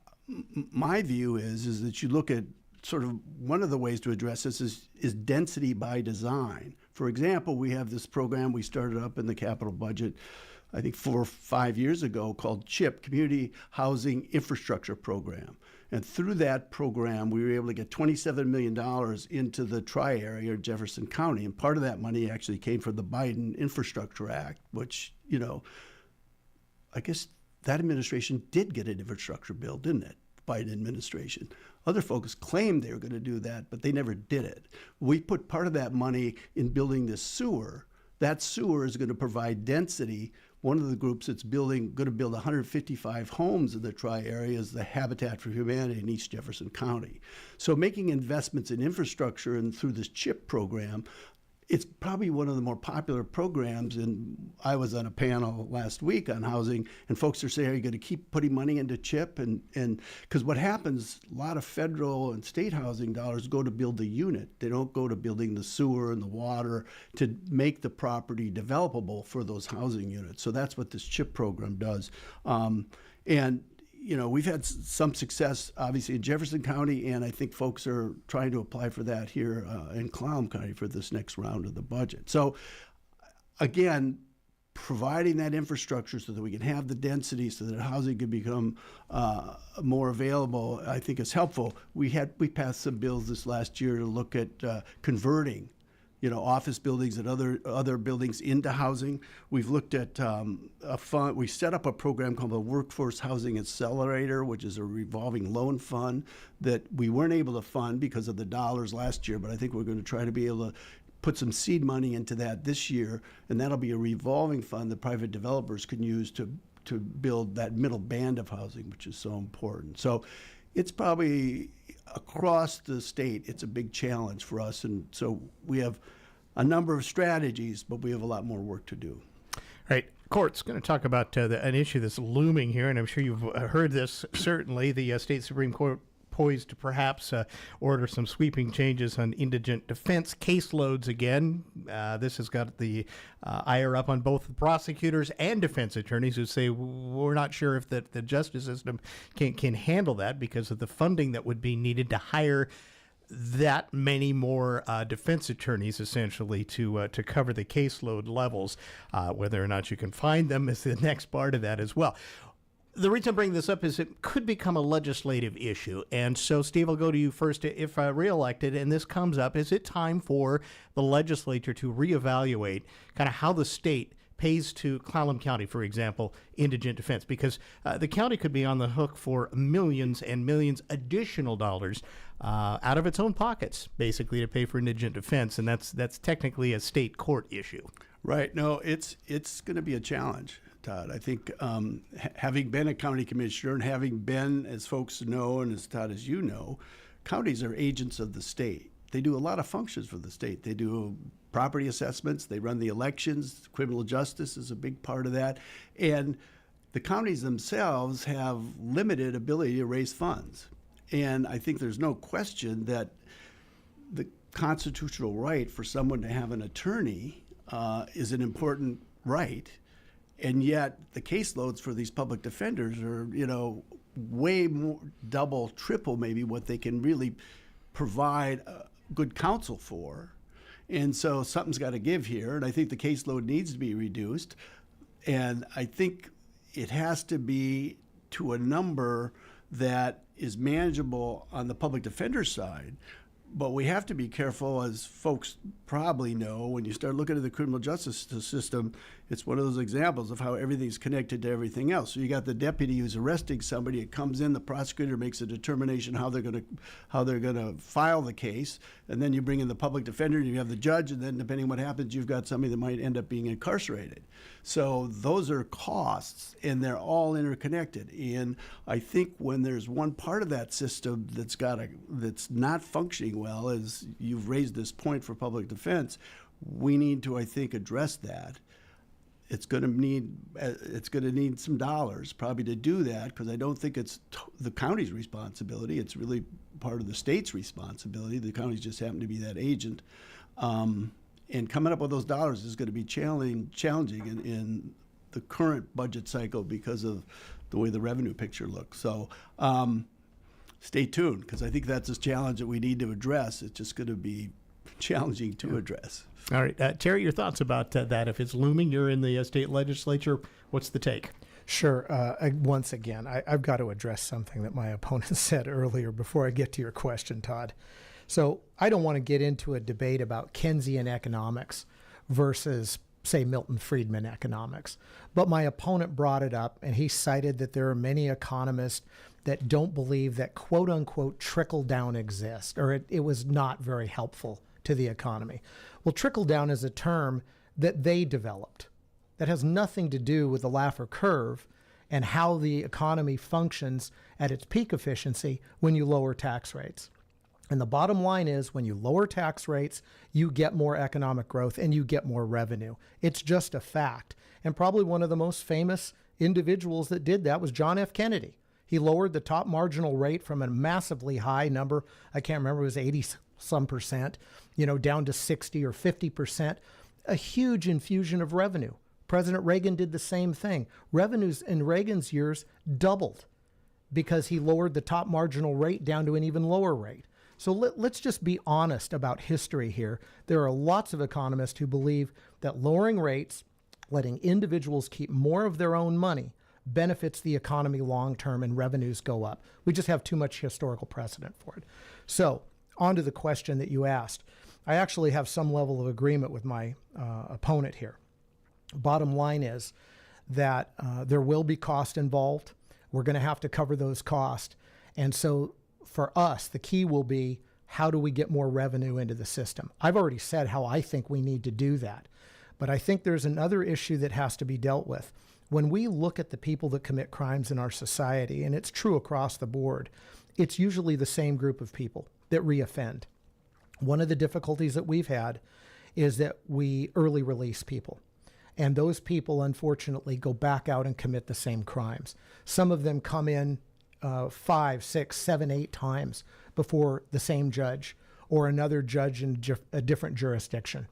And we wind up needing to provide them with a defense attorney, which is right, because that's what our system calls for. So one of the things I want to see is that individuals who commit multiple crimes should not be released early. They should stay where we put them. And if we can do that, I know that we will help to lower costs, but without a doubt, there's going to be additional costs that we're going to incur in the county. And then the question is, how do we get that revenue? And I don't want to see us go back down that path of saying we need to increase taxes someplace. I want to squeeze out efficiency in the system. All right, we have almost run out of time, so I want to give you guys each a couple of minutes for a closing remark so we're not rushed. Terry, we'll go to you for a couple of minutes. I always phrase it this way: why should we vote for Terry Roberts? Well, again, I want to thank you so much for having us on. I think there's an enormous difference between my opponent and I. Steve Theringer's been in office for 14 years, and then if you count his county service as well, it's been a long, long time. We're faced right now with a situation here in LD 24 with rising costs, where families are struggling. And it's so strange to me, the juxtaposition that's taken place, that Republicans used to get labeled as the party of the rich. I think it was not deserved. But today, Republicans are the people who are speaking up for the working class. If you look at my opponent, you look at where his donations come from, Johnson & Johnson, Pfizer, large corporations out of district. What do they want from my opponent? Why do they give him this money? Well, they want favors. And if you look at what he has done in the last few years, sure, he's delivered some things to the district, but the majority of the district is hurting and it's struggling. And I'm asking the district to trust me.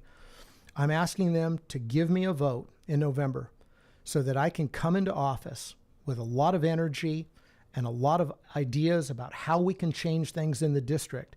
If they support me, I will promise that I will work my tail off when I get in Olympia. And it is time for a real change. We represent the change now. We are the change agents. My opponent represents the old school. And the bottom line is, do we want to keep things going the direction we're going, increase taxes, higher prices, or do we want things to change and change legitimately? So I'm asking your listeners for a vote, and I hope they'll support me and let's make a difference when we get down to Olympia. All right, Terry Roberts, thanks. Steve Theringer, why should we vote for you? Well, thanks, Todd. Thanks for having us, and thanks to the listeners out there. For some reason, people think that being a legislature is one of those jobs where experience doesn't matter. But the fact that I'm chair of the Capital Budget Committee means that I've got support from my caucus. I work in a very bipartisan way with the Republicans that are on my committee to build a budget. And that takes time. That takes time to build those relationships and to build that trust, quite frankly. I'm on the Appropriations Committee in the House. That's another committee that you need to spend some time. You don't just walk in and get on an Appropriations Committee where a lot of budget decisions are made. And then Healthcare and Wellness is another tough committee to get on. And all three of those committees, I think, are important to the district. So my experience, my tenure there, represents, I think, hard work and respect from a lot of the members on both sides of the aisle, on both sides of the rotunda, both chambers. So I think that my success in doing that work, whether it's dental clinics, whether it's getting extra dollars for the hospital, whether it's making investments in housing, whether it's in daycare or childcare,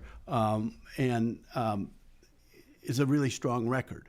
And experience gets you that record. My opponent has talked about the fear of prices are going up. Life is terrible on the peninsula. Life is actually pretty good on the peninsula. A lot of people are moving here because it's pretty good. There's a lot of conjecture in what he projects, and quite frankly, there's a lot of naivete that he's going to go in and change. He doesn't. There's kind of a rule in the legislature. The 75 rule. You got to get 50 votes in the House, 25 votes in the Senate, and you got to get the governor to sign whatever you're going to do. Quite frankly, I think my opponent just doesn't have the experience to be able to get to that number where I do. So I'd appreciate your vote in November to be able to continue working with you to meet the challenges here on the peninsula. All right, Steve Theringer, thanks for coming in. Ballots going out in just a couple of weeks. It's hard to believe we're at October, and we're just less than a month away from Election Day. We'll be doing many more of these forums. Thanks, Steve Theringer. Thanks, Terry Roberts, for coming in, spending some time with our listeners today. We're going to take a break. We'll wrap things up on our show right after this. This is the Todd Ortloff Show on Newsradio KONP. I understand that as our world becomes more automated, receiving personalized service from a real person is more meaningful than ever.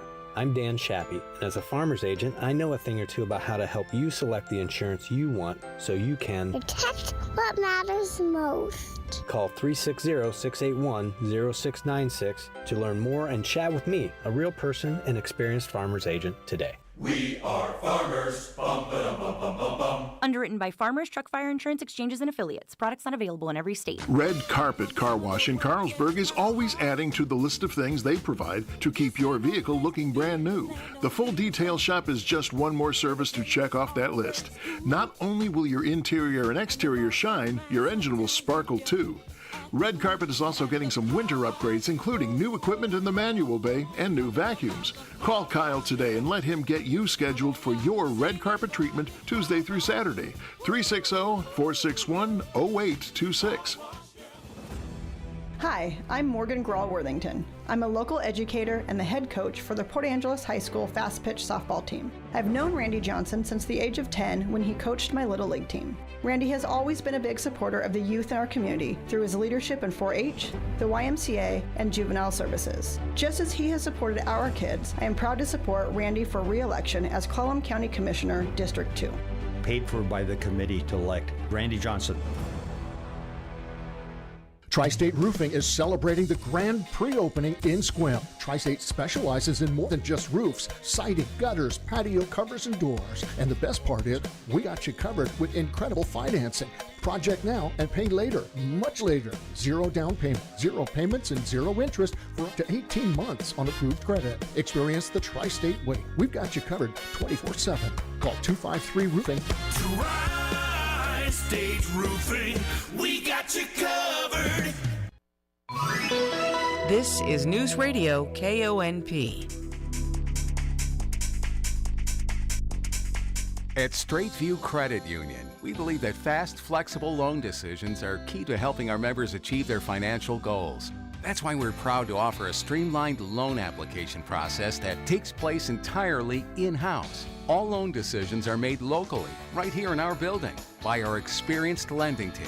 This means that we can typically approve loans within 1 to 2 days, so you can get the funds you need quickly and efficiently. Plus, as a member-owned cooperative, we're committed to putting your needs first and providing personalized service that helps you achieve your financial goals. So, whether you're looking to purchase a new car, purchase a new home, make home improvements, or consolidate debt, we've got you covered. Visit us online at svcu.com or stop by our branch on Lincoln Street in Port Angeles to apply for your loan today. Straight View Credit Union. Fast, flexible loan decisions to help you reach your financial goals. Insured by NCUA, Equal Housing Lender. On October 22nd from 7 to 9 p.m., join us at the Field Arts and Events Hall for an unforgettable evening with Winston Churchill. Brought to life by veteran British actor David Payne. In this one-man show, Churchill reflects on his honorary U.S. citizenship, recently awarded by President John F. Kennedy. Payne takes us on a journey through Churchill's most remarkable moments, his daring exploits in the Boer War, his legendary battles with fellow British politicians, and his special relationship with America and its presidents. Audiences will be delighted by Churchill's witty insights, but it's his intimate stories about two of the most important women in his life, his wife Clementine and Queen Elizabeth, that truly reveal his personal style. With Shades of the Crown and The Darkest Hour, David Payne once again offers a performance full of humor, warmth, and history. It's a chance to spend an evening with one of the greatest figures of the 20th century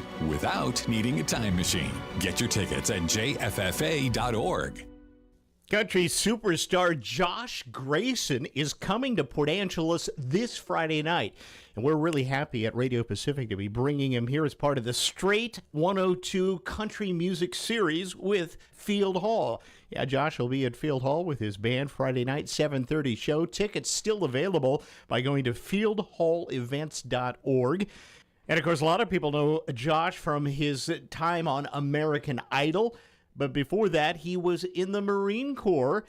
That's where Josh did a little singing for his fellow troops. You know, it's kind of like an unspoken thing, really. You don't know how the guys are going to take it when you're in the barracks or anything else like that. But I guess in boot camp, it kind of started when things were kind of really hard and people were kind of missing home and stuff like that. I was they kind of caught me singing just to kind of calm myself down, and the next thing you know, I would be asked to sing like at the end of the night while everyone was laying in their rack trying to get to sleep and calm down. And so that's what, you know, I would do pretty much the rest of boot camp, and it just kind of snowballed into there as far as intertwined with the military. Now, Josh, did they give you a guitar? How did you do that? It was just a cappella the whole time. Like I grew up outside of Detroit, so I learned how to sing off Motown music, R&B, oldies music, and then I got into country music at a very young age. And up there in Michigan, you know, in the mid '90s, before it really kind of took off, it was kind of a different thing. But so I would sing like the Boyz II Men stuff and things like that in the barracks until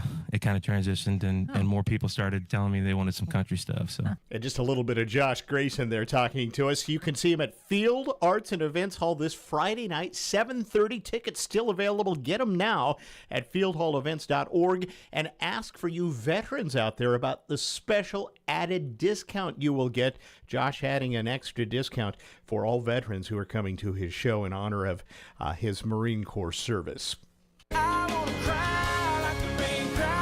The Straight 102.1 FM is proud to partner with Field Arts and Events Hall, kicking off this season's Straight Country Music Series with chart topper country star Josh Grayson. Former Marine, Josh made his mark on the charts in 2004 with I Wanna Live. Now, your chance to see Josh live in concert, part of the Straight Country Concert Series at Field Arts and Events Hall, Friday, October 11th at 7:30. Josh's new song, Good For You, taking R&B and soul music, mixing it with country, creating a sound uniquely his own.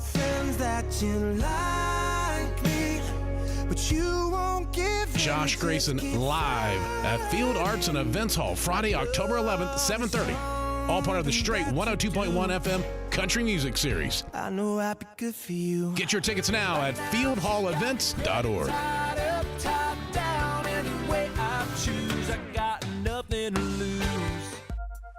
Hi, this is Clallam PUD. If you're always on the go, you'll love our Smart Hub mobile app.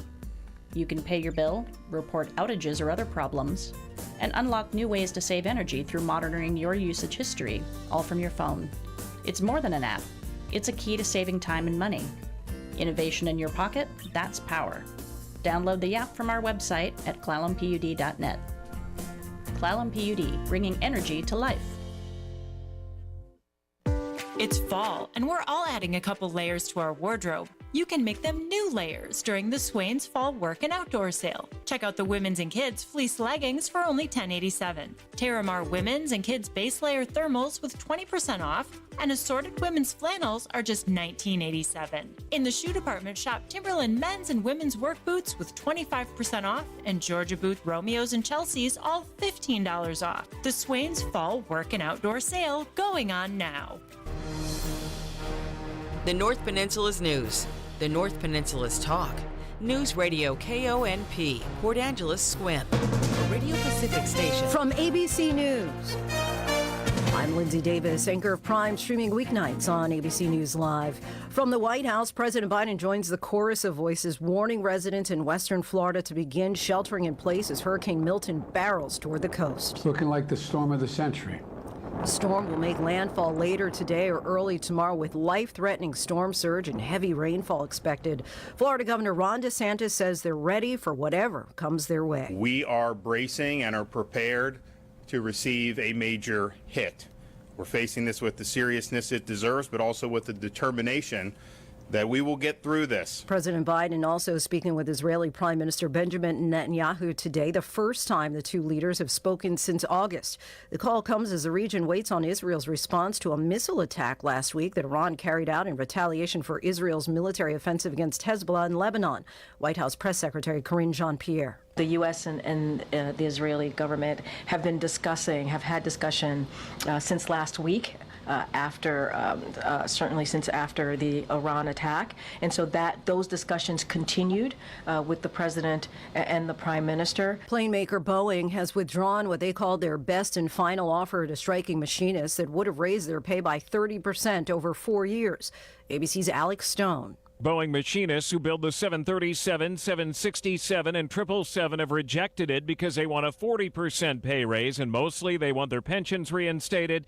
That's something Boeing says it is unable to do. The strike is dragging on as Boeing's factory lines are shut down and the company is facing likely credit downgrades. Early voting begins in battleground Arizona today with vice presidential candidate Senator J.D. Vance and Minnesota Governor Tim Walz both holding rallies in Chandler and Tucson to garner support with voters as those first ballots begin to trickle in. You're listening to ABC News.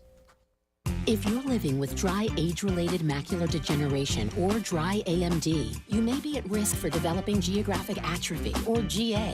GA can be unpredictable and progress rapidly, leading to irreversible vision loss. Now there's something you can do to slow it down and get it going slower. Izervay is proven to slow GA progression. Izervay gets GA going slower. Izervay or avacincaptad pagel is a prescription eye injection used to treat GA. Don't take it if you have an infection or active swelling in or around your eye. Izervay can cause eye infection, retinal detachment, or increased risk of wet AMD. Izervay may temporarily increase eye pressure. Your vision may be impaired after an eye injection or exam. Don't delay. Ask your doctor about Izervay today. Izervay gets GA going slower.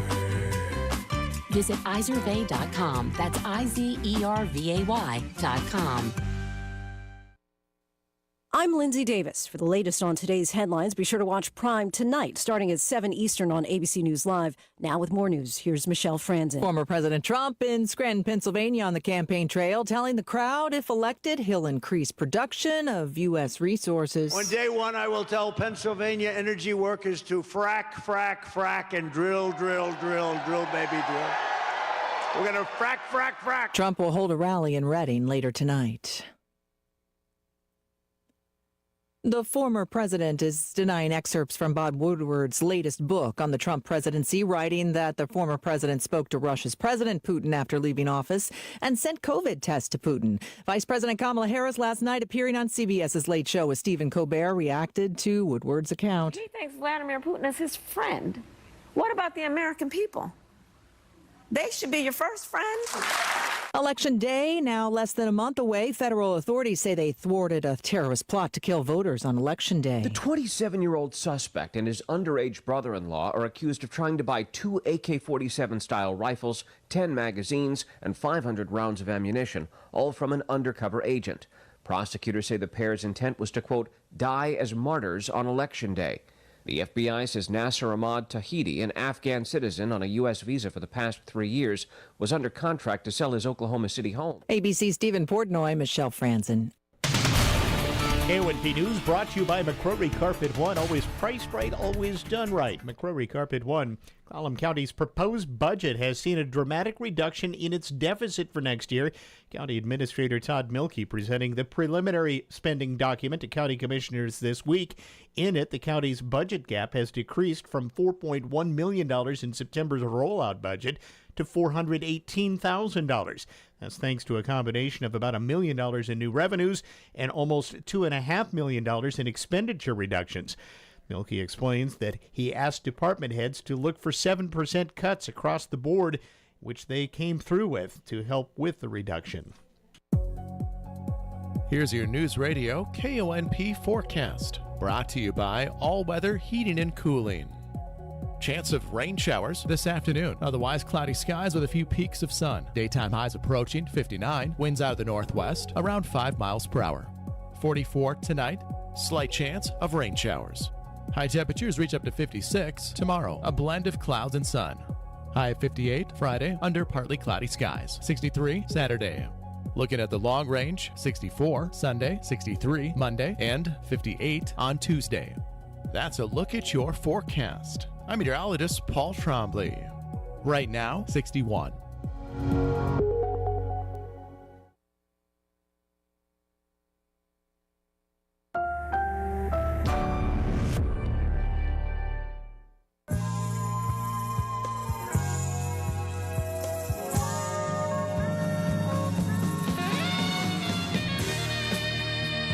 What up, what up? This is The Ramsey Show. I'm John Deloney, joined by the great George Camel.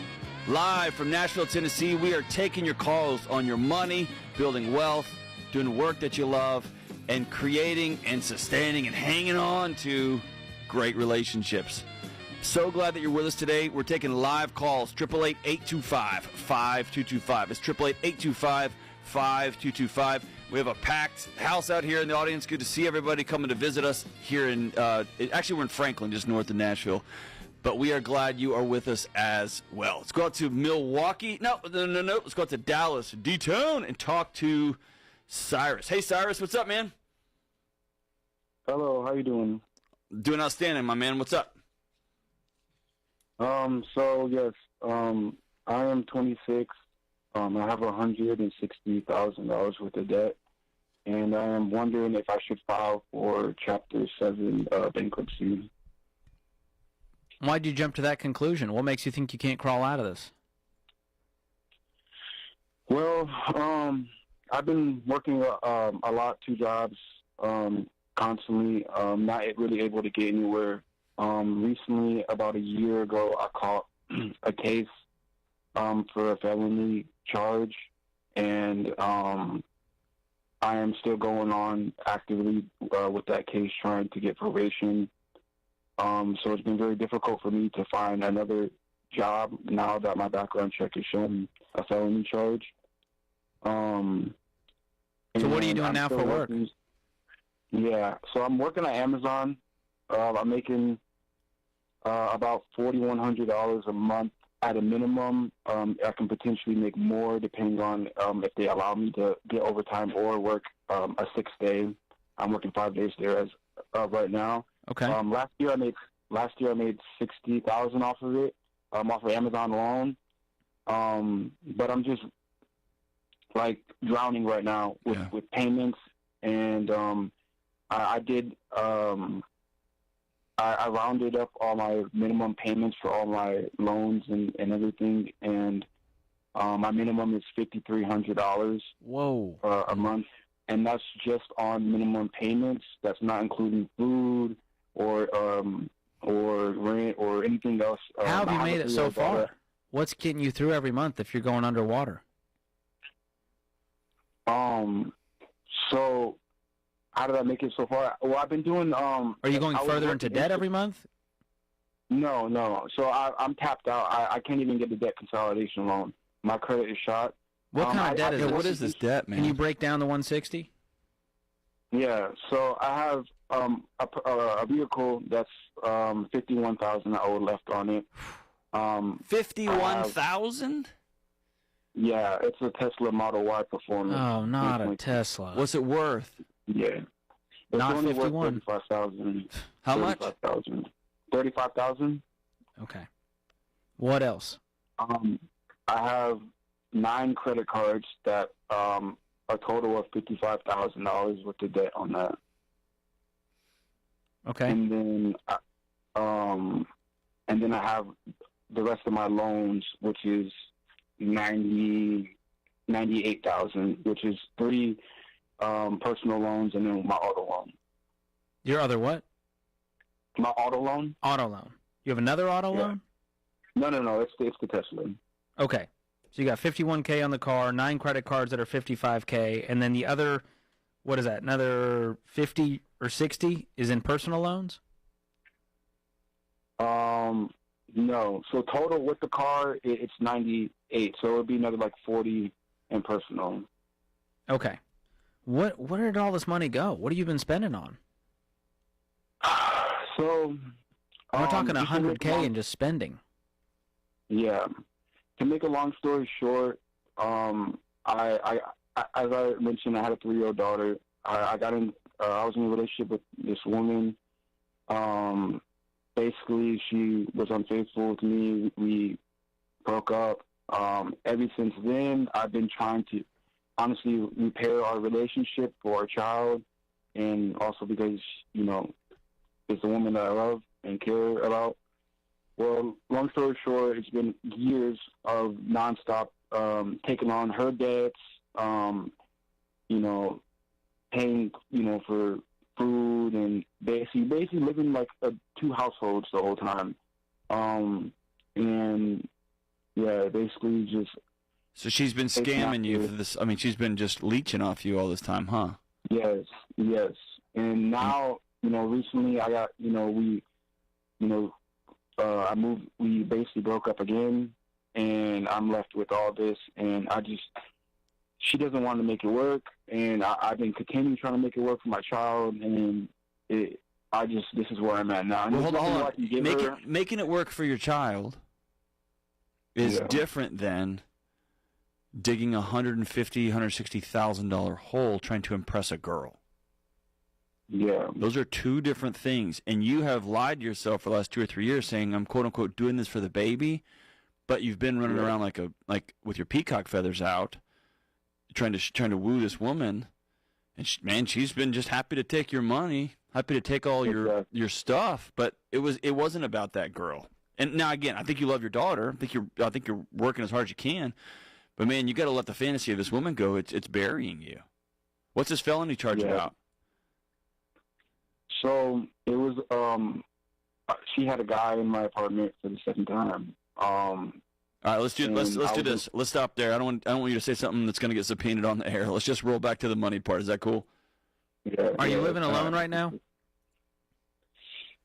So I was going back between my parents and her. I was in my car for a month. Last month I was in for a whole month, just because I couldn't go back to either one. So now I am back with my parents.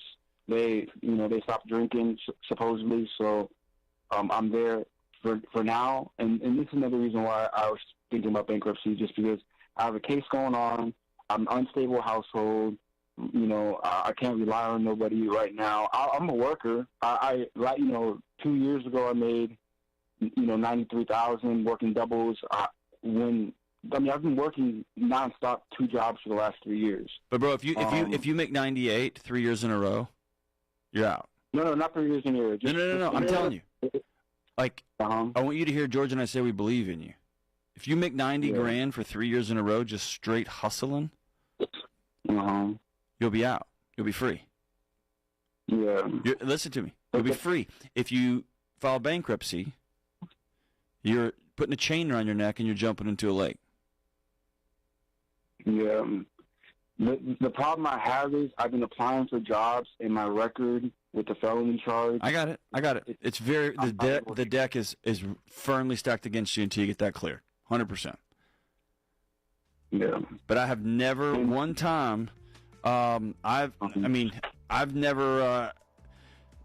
The guy who mows my lawn, I don't know if he's got a felony charge. He just does a great job, right? I mean, there's work to be had. It's not traditional work, and it's not fun work, and it is hard, grinding, hot, cold work, but there's work. What do you think, George? Yeah, there's no shortcuts here. We got to get your income up ASAP. I would not file bankruptcy. You can get out of this, but it's going to take 3 years of hustle, throwing $50,000 at the debt, and that means getting that income up. And, man, you're going to have to get creative. You might have to get a roommate or two, keep living with the parents, do what you got to do, but do not throw that chain around you just yet.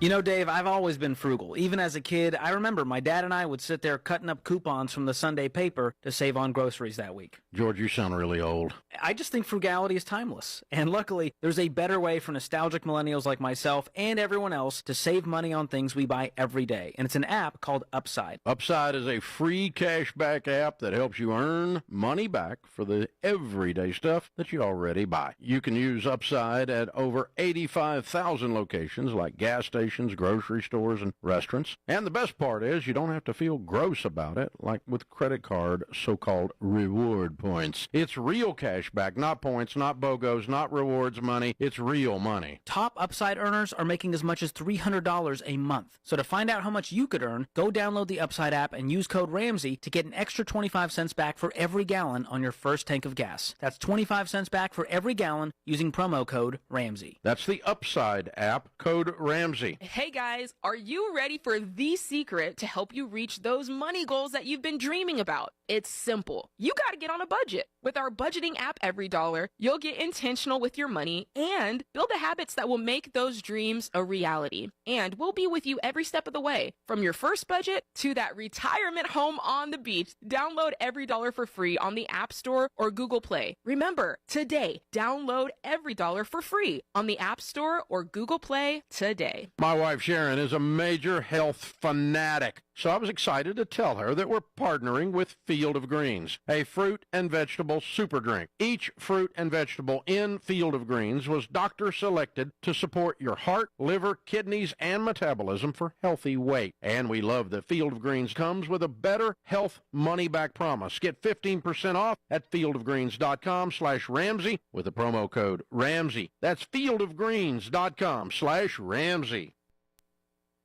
Imagine being excited about Mondays. What if, instead of waking up depressed and discouraged, you were actually excited for work? Knowing your purpose is the key to escaping your meaningless 9-to-5, to increasing your income, and to finding work you love. That's why I created the Get Clear assessment, to help you discover what you do best, what work you love to do, and the results that fire you up, and jobs that would be a tremendous fit for you. After completing this quick assessment, you'll finally learn what truly drives you, so Mondays don't have to suck ever again. The assessment will help you create a purpose statement so you can discover countless ways to do meaningful work in your career. The truth is, nothing's going to change until you decide to take action. And don't just take it from me. With over 100 5-star reviews, people just like you are getting clear on what they were born to do and finding work that gives them purpose. To order your Get Clear assessment, go to RamseySolutions.com today. Hey, homeschool parents, you guys have so much on your plate. As both a parent and teacher, you're focused on making sure your teen knows all they need to succeed in the real world. But along with all their other courses, make sure they learn about money, too. Our homeschool curriculum, Foundations in Personal Finance, can help. It's a life-changing curriculum that'll totally transform how your teen thinks about money, and it's so easy to get started.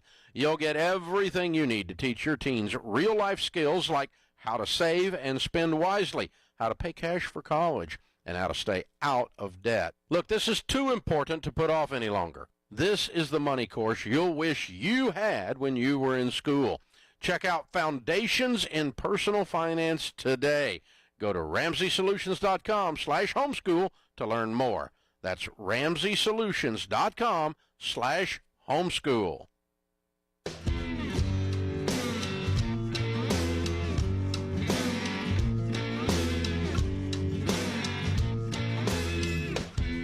All right, we are back. I'm John Deloney, joined by George Kamel, 888-825-5225, taking your calls on money and work and life, your mental and emotional health, whatever you got going on. I've got this QZ.com, looks like an internet-y article, but here's what it says. It says, talking about money makes people more uncomfortable than talking about politics and religion, says the survey here. That's actually been, George, that's been one of my personal experiences sitting with hurting people, man. I remember back to, I've talked about this on the show, I remember back to my practicum days when I was seeing clients. I mean, people would talk about everything. Their past, their future, like really hard stuff, partners they've had, like everything. Did not want to talk about debt, money. It just was too sensitive of a topic. I think is it too personal? Is there too much shame and baggage connected to that? Versus politics and religion, there's just like a tribe you're sort of connected to. Yeah, that's the only thing I've been able to distill down. And again, I'm just speculating here. Is one, politics, religion, questions about sex, intimacy. All those they're tribal, right? You can get on the internet and find a gang, right? When it comes to your money, when you distill all